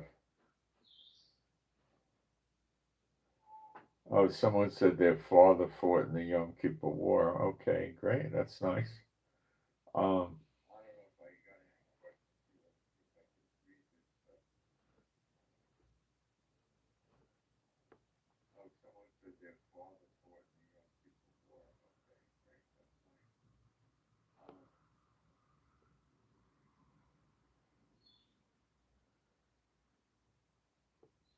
North America has nothing to worry about. We will always take care of them. I don't know. You mean Israel? They're not doing much good for Israel, I'll tell you that. It looks good on the outside, but Trump's getting in the way with us having a victory in Gaza. Oh boy, this thing is so bad. You can't read the chat. As soon as I try to scroll it, it advances to another video that's not mine.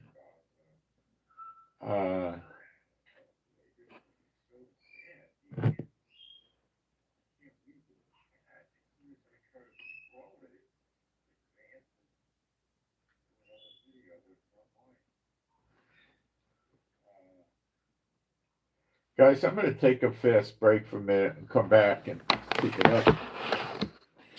All right, I'll be right back. Can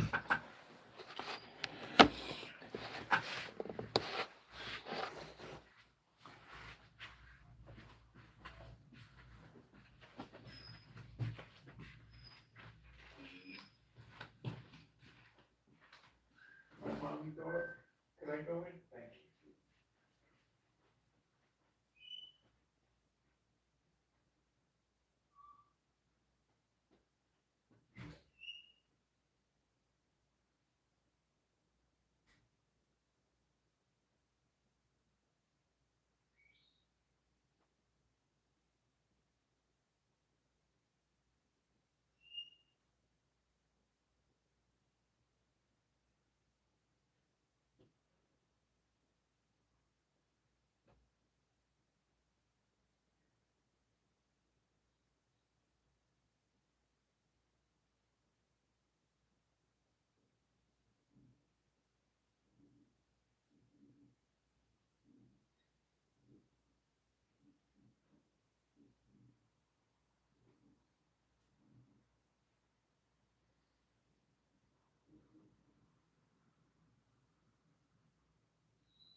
So, glutton is also a process of inspecting the muscles for any like cysts or anything like that. It has to be smooth, because what glutton means is smooth and shittish.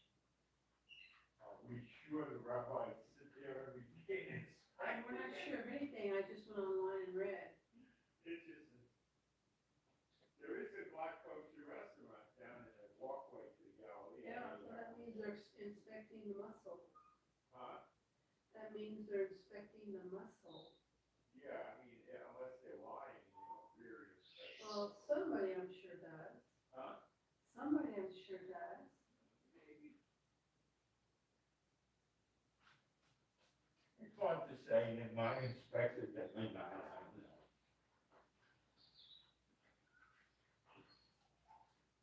I don't know.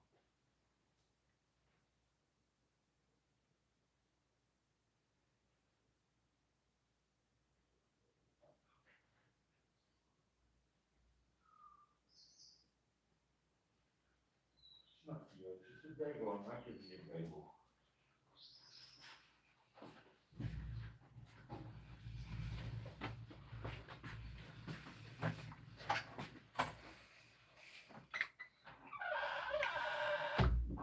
My wife investigated the glatt kosher just now, and she said they also inspect the muscles of the meat to make sure it doesn't have cysts and things like that. I don't know. It could be the rabbis say they do that, but I don't think they sit there and do it. I really don't.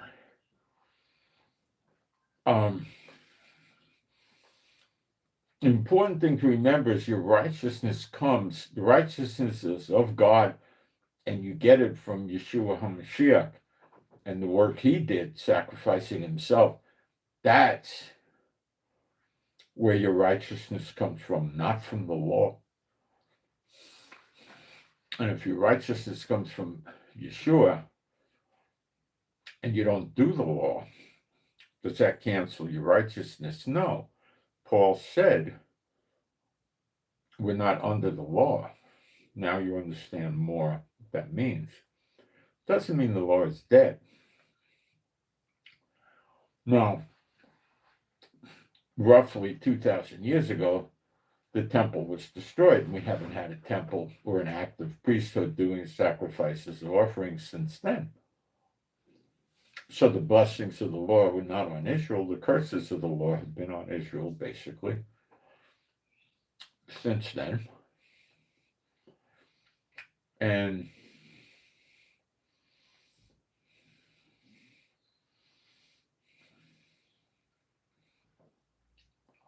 nobody has ever followed the law since 70 AD when the temple was destroyed, because there's no temple to follow the law, no priesthood that's of God. The priesthood has to be of God. They can't be calling God a liar and saying Yeshua is not the Messiah, okay? That's not going to work, okay? So that's never happened. So nobody ever followed the Sabbath correctly. Nobody ever followed the law. Nobody. But we could be saved because our righteousness comes from Yeshua, not from the law. The Jews that follow the rabbis are, of course, in a different boat, where they believe that Yeshua is not the Messiah, not the Son of God, didn't go up to heaven, and they're doing the law. But they can't do the law. There's no temple. But they're so confused by the rabbis, they think they're doing the law. You can't do the law without a temple. It's impossible. And if you break one part of the law, you broke the whole thing. Yes, Yeshua said in Matthew 5, don't think I came to destroy the law of the prophets. I came to fulfill. And the next verse they don't ever read, and it says, for as long as there's a heaven and an earth, not one jot or tittle shall be done away with from the law. Okay? But we're under grace because he's not holding us as believers to follow the law when it's impossible to do so, because Israel's being punished for those 2,000 years found in Hosea 6:1 and 2. So I'll read that.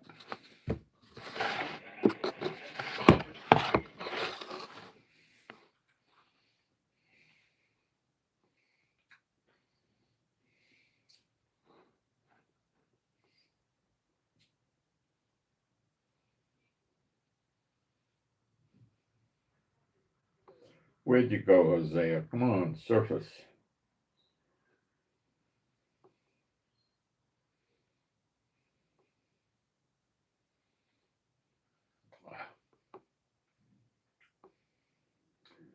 Oh, this pain in the neck. Okay. Hosea. Come and let us return unto Jehovah. Okay. Now, the church can't take credit for that one and say it's the church, not Israel, because then they would have to admit that they're fallen away, because it says return. Okay. So they let this one go. They just don't teach it. Let us return unto Jehovah, for he hath torn and he will heal us. He hath smitten and he will bind us up. After 2 days, now the punishment on Israel was not 48 hours, 2 days. Peter tells us 1,000 years is like a day unto the Lord. So you open this up with 2,000. 2 days is 2,000 years. So after 2 days or 2,000 years, will he revive us? The word is chaya, bring to life, and that's the everlasting life. When Yeshua appears in the clouds, and you see it, read John 6:40. In the third day, that's the millennium, he will raise us up. It doesn't mean raise us up like go up to heaven. They're lying about the translation. Stand up, basically, or It's not a rapture word, not even close. And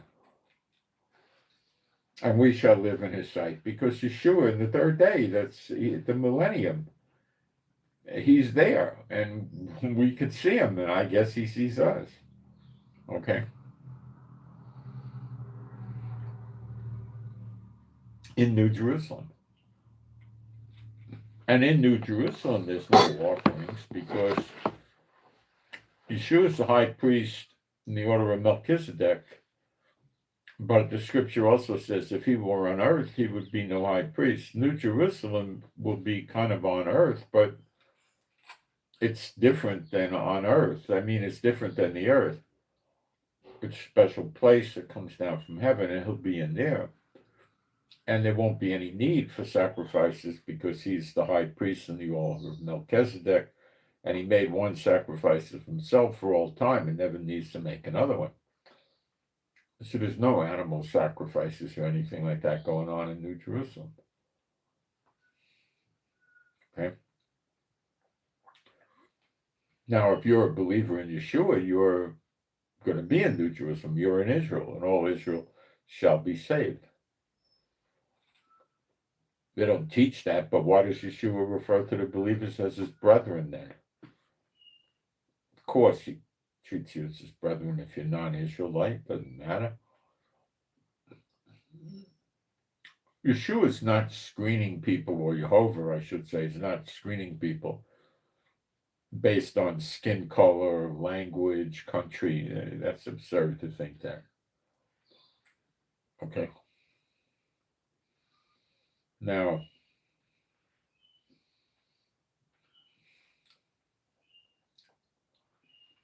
the rabbis got all that perverted, of course.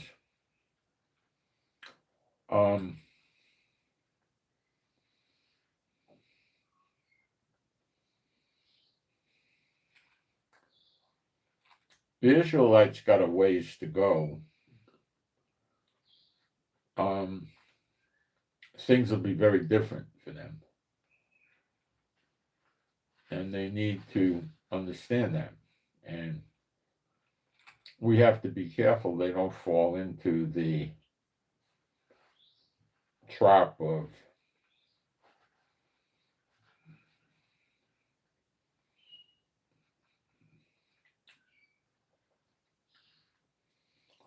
falling back on the law and forgetting about Yeshua. That we don't want. And that's what Satan would want. But Sabbath will still be applicable. When you read Ezekiel 45 with the anointed prince doing offerings in front of the glory of God of Israel. I know what I just said is foreign to the church. I'm sorry. He does offerings on the Sabbath. So the Sabbath, and it talks about how the people go into the temple on the Sabbath. They go in and go out. So there's, definitely a Sabbath observance.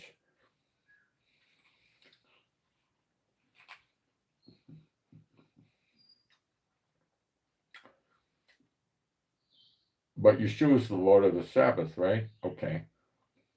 And our righteousness is from Yeshua, right? Right. So if you miss doing the Sabbath, which everybody has for 2,000 years, they're not doing it correct, because there's no priesthood doing the offerings on the Sabbath. So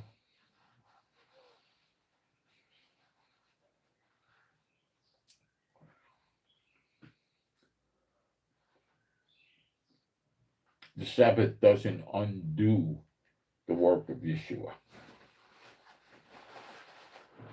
if you break it. We're not under the law. Doesn't mean the law is dead. We're not under it.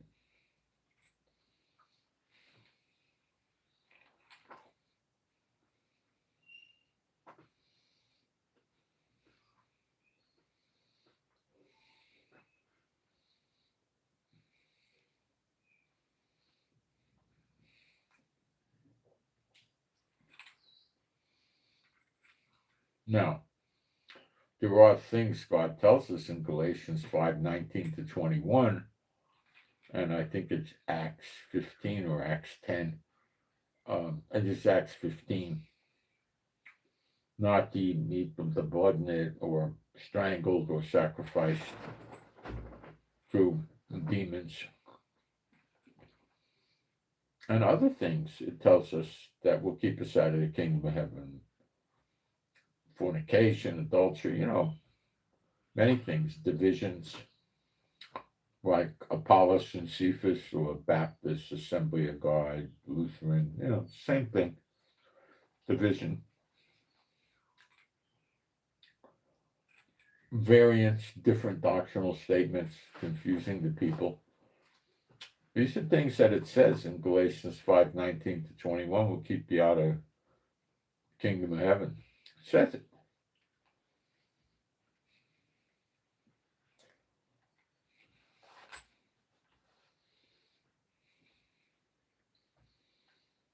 Paul said he could be a castaway. There is no eternal security.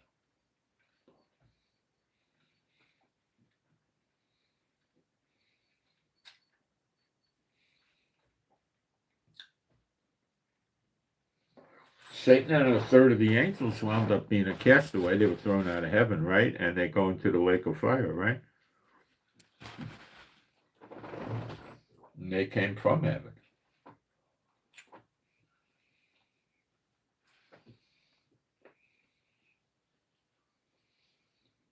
They tried to take heaven over and introduce evil.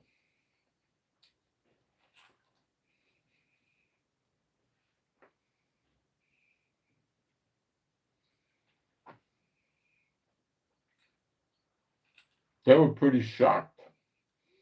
It says when Satan realized he was thrown down to the earth, it happened so suddenly to him, he didn't know what happened.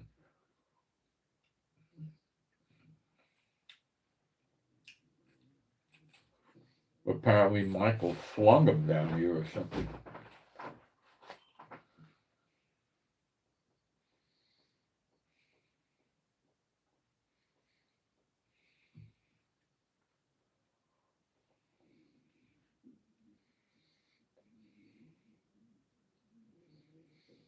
Satan wants to get even with God, but he can't. So what he does is he attacks the people. And he comes as an angel of light. So his favorite attacks are false churches. Hindu, Buddhist, Muslim, Catholic, Christian, others, That's how he does it. And all these people think they got some security in heaven or something. The Buddhists more or less think they're going to go through a cycle of reincarnation until they get their karma right. And what happens to them next, I don't know. They think rich people had good karma in another life. Poor people, criminals, things like that didn't. But not to worry about, because they'll die and have another life. Now, I don't know what happens when you work your karma out, because it's all a fairy tale anyway. Who cares? I don't spend time reading it, waste of time. It's fantasy,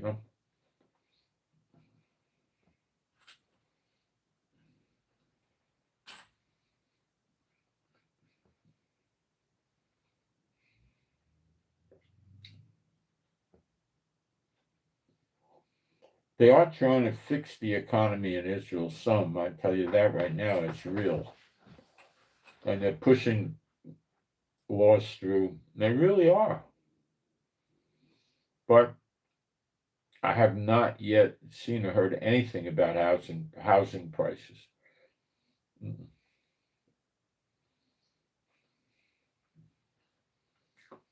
The housing is so expensive. Now, that doesn't mean they're not working on something. They might be. I read an article that for the first time they're going to build a retirement community with 2,000 units for people 60 and over.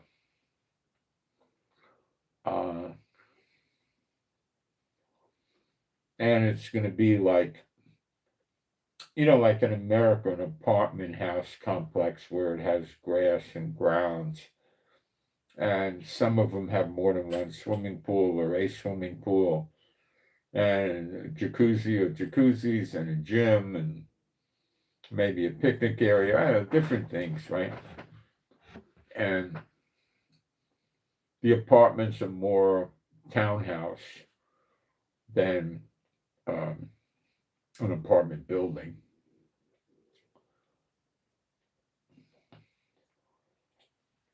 And they're building such a place in Israel for the first time. And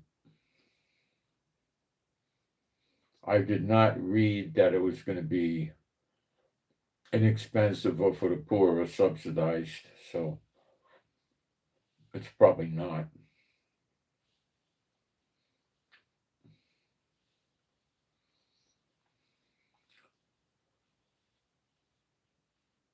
They might build it with apartments, but I don't think so.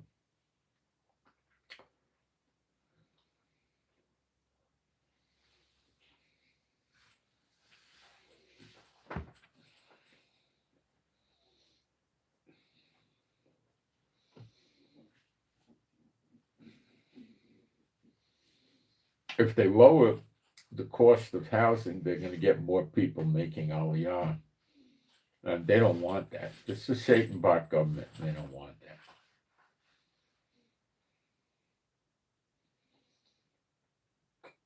So I don't know what they'll do with the housing.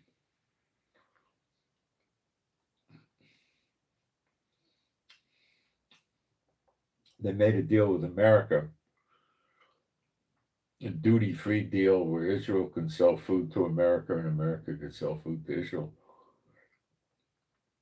And I think that it's going to reduce prices in Israel and force the Israeli cook retailers to come down on their prices.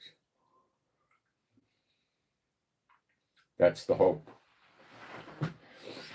But it's the food is killing the people, and the housing is too. And the combination of the high price housing, extremely high price housing, low wages. The wages are not as good as America, and the high price food and everything else is killing us. Yeah. So I did get some people helping me, by the way, but I still need more. I'm not yet there for being able to pay the rent at the end of the month. I'm not there yet. People did help, and I really appreciate. But I started asking people early because it was the worst I ever hit. I never got this scared before or nervous about it. It's just people are falling away. People won't give. People take from me and don't give. They don't give it a second thought. They think I'm an idiot and I don't know any better or something. I don't know what they think.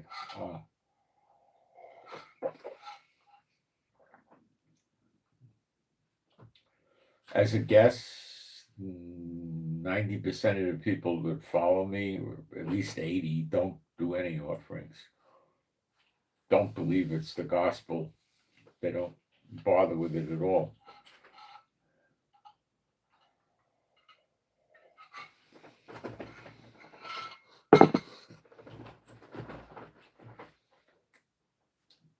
So what do? That's the problem with jobs like this. The church world switched away from offerings in the 80s, which is the correct way. Instead, they make merchandise out of God's people and sell them things.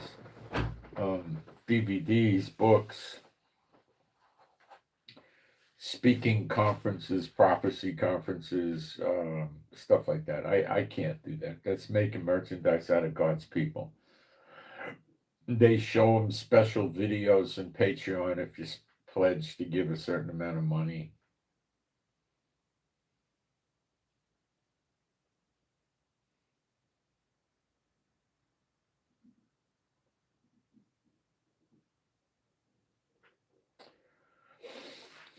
It ain't the gospel. That's making merchandise out of God's people. And then they do tours, let's go look at the sites Paul looked at in Europe, tours in Israel, prophecy conferences. This is all the false believer stuff.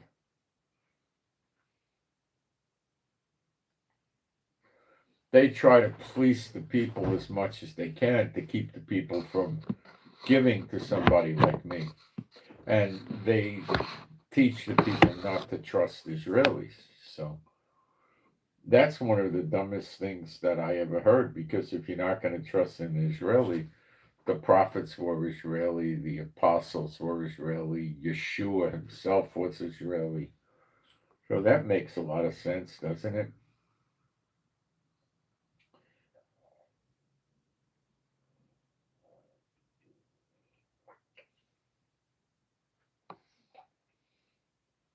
So I guess things just really have caught up with people dropping away, You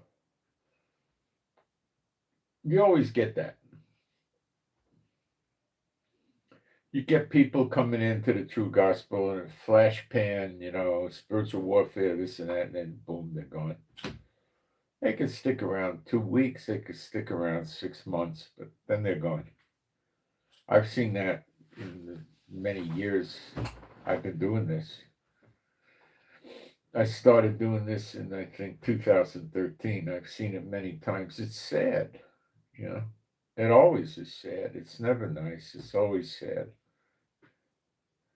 And what's also sad is how people just won't give. They just don't care. You are out there to serve me, and you're supposed to be poor, and you should eat dog food and cat food instead of real food. You're in the ministry. You're supposed to be poor, beggar, and that's not the Lord's doctrines at all. And there's no place for that, But in terms of changing the minds of these people, I've given up. It's impossible. You'll never change their mind. Never. They'll figure out what they did was wrong one day, but they don't change their mind. If you try to change their mind, you become Kenneth Copeland or, Billy Graham or Catherine Coleman or one of those money grubbers, and that's how they do it. So all these years, I've had a very limited ministry. I've never had a recording studio. I've never had good equipment. I've never really been able to spread the gospel in foreign languages by hiring translators because of them. I think I could translate if I wanted to using artificial intelligence, but I wouldn't, it would be massively impossible. I could ask artificial intelligence to read a transcript of, well, I could write a big transcript. I could just speak into it and make a big, long speech about anything and then tell it to put it into French and speak it and see what it does. And then ask it to put it in Italian and Chinese, and then I could. But, the videos are rather long, so I don't know if the artificial intelligence can handle a long thing like that. So it might be tedious, putting it together. So I haven't been able to hire somebody. If I was able to hire people and put it together, it would make sense. If I was able to hire somebody and buy a good vehicle and they could drive, I could go out and shoot videos outside in different locations, but I can't. And, you know, that's the people that think they're of God. That's what they're like. I said, think they're of God, right? Because they're robbing God. They don't know that. What they're thinking, oh, I got the good gospel from the sky. I don't have to pay for it. That's great.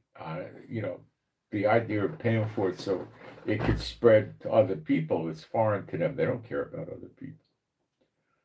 See, it illustrates that they're not of the flock. They're not. What does it say in Acts 2? The early church, which were Israelites, they had all things in common. They were selling their assets, like land, to get money to meet the needs of the other people. These people today, the 80 or 90% that don't believe in offerings, are so far from that, it's not even funny. But they don't believe that, because if you have any economic need, that gives them tribulation. They don't like it. They don't like it. It's very uncomfortable. Don't ask me for my money. That's my God. They don't believe it's their God, but by their practices, it is. They don't get it. You know, they don't get it. It's hard preaching the true gospel, because you're getting the people that Satan goes after. And where is that found? Revelation 12, the last verse. I'll read it.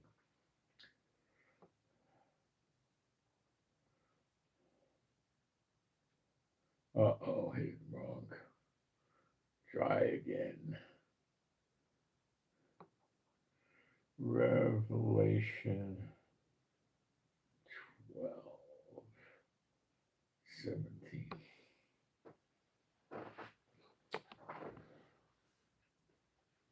And the dragon, that Satan, was wroth, mad, angry with the woman, that's Israel, the 12 tribes, and went to make war with the remnant, that's the true believers. They could be Israelite or non-Israelite. The remnant of her seed. The promises were made not to seeds of many, but seed of one, that is Christ. So if you're in Christ, you're the seed, you're the remnant. It doesn't matter if you're Israelite or not Israelite. To make war with the remnant of her seed, which keep the commandments of God, that's the law, and the other commandments of God, like how you treat the widow, the orphan, the poor, how you work. Do you give offerings to the people that feed you spiritually? That's a commandment of God. Don't muzzle the ox while he treadeth the grain. See, that's breaking a commandment of God. God refers to that as robbing God, where in like Zechariah 2, for instance, there.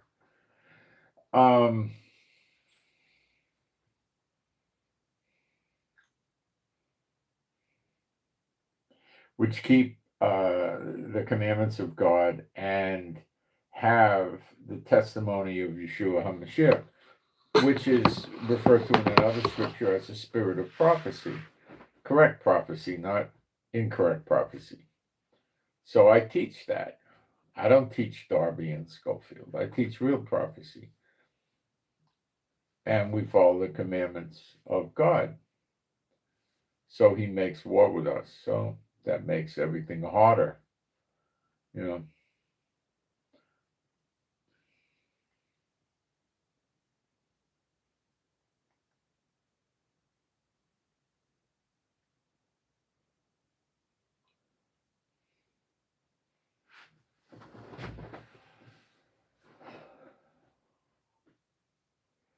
So we're not under the law, guys, and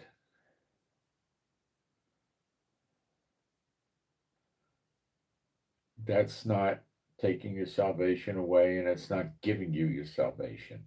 But we do it, and we're going to do the offerings and sacrifices when we have a tabernacle or a temple with a priesthood, and that's in Malachi 3.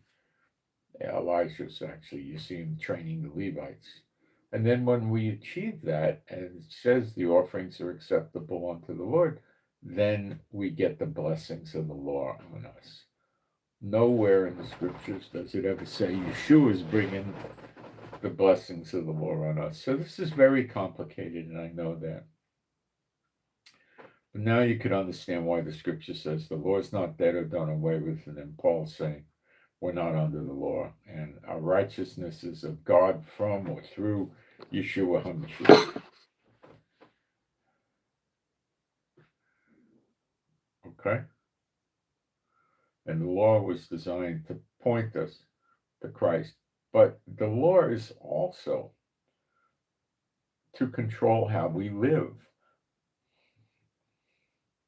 So we live a godly life and we behave as a correct country that can be the head of the nations.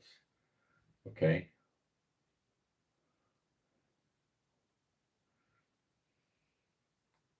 All right. So I'll pray for everybody, and you guys can agree to it if you like. My Heavenly Father, Jehovah, B'Shem Yeshua HaMashiach, I pray for all the true believers and their households. I pray for your healing and recuperative power to flow through all of us, I include my wife and me in this, for your healing and recuperative power to flow through all of us, that we don't get sick or hurt, and we keep healing on things that need healing, and we have strength, stamina, and endurance, and we'd be safe and secure and happy, healthy, and whole, and our animals and pets would also be safe, secure, happy, healthy, and whole. And I pray, my Heavenly Father, Jehovah, that you would lift off of us and our households and anything we own, possess, control us, and hand to all works of the enemy and the unclean spirits and people that serve the unclean spirits targeting such things, as well as ourselves. Lift it off us and never to return, so it never bothers us again, ever. And I pray that the unclean spirits, it never bothers us at all, ever. And I pray that the unclean spirits are not able to surveillance us no matter what they try to do. They can't know our conversations with people or on phones or over the internet. I pray we would have adequate finances and then some extra. I pray that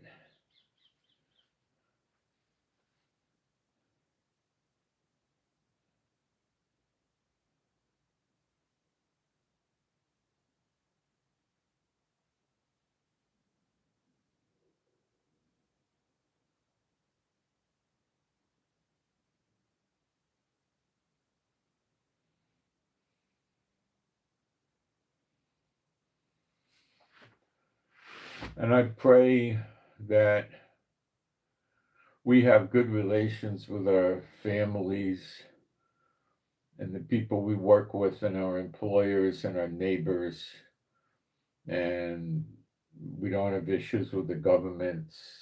You don't let the unclean spirits and those that serve the unclean spirits cause that to come on us. And we don't have problems with corporations either. And we learn the Bible better. And you would just help us to grow into more mature, good fruit bearing believers. And we have no accidents, no tickets, no breakdowns, no getting stuck or stranded with any car, vehicle, or motor transportation. We don't get ripped off, swindled, frauded, robbed, hustled, cheated. And I pray you pour your spirit out on us and we have your peace and your joy and your calm and your rest and the gifts of the Spirit. And I pray all this, and I also pray for the peace of Jerusalem, and I pray all this to you, my Heavenly Father, B'Shem Yeshua HaMashiach, and I send my Shabbat Shalom to all those who love Yeshua HaMashiach. Now, if you guys want to dispute me on my teachings about this with the law yesterday and today, it's rather silly to just say to me, "Oh, you're wrong. It's not right." Come up with scriptures. Okay, now to just come up with the first 5 books of Moses and say it says here you can't do it. That's rather immature and silly. Okay, to do it that way. That's not doing anything. That's just showing a very immature, not advanced sense of doing Bible study. Because that was all done pre-Yeshua. Look at the post-Yeshua scriptures if you want to get somewhere. Okay. And the future prophetic scriptures are going to show you the law and the sacrifices being observed. I'm telling you they will. I know they will when there's a temple. All right. So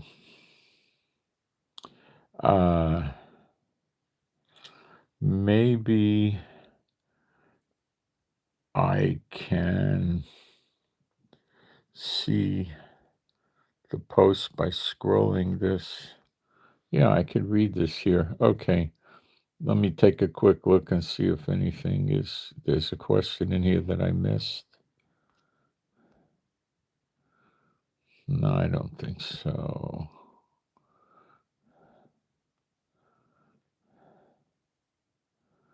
Okay, so I send my Shabbat Shalom to all those who love Yeshua HaMashiach, and I'm out, guys. Thanks. I appreciate your prayers. Oh, keep praying for my wife, Rivka, to be healed with the sinus thing. I think she's pretty good better, but keep praying for her. I pray. I'd ask you to. Thank you. I'm out, and thank you for those that helped me. But I'm not there yet, guys. I need more help to make it by before the end of the month. So I'm out. Thank you.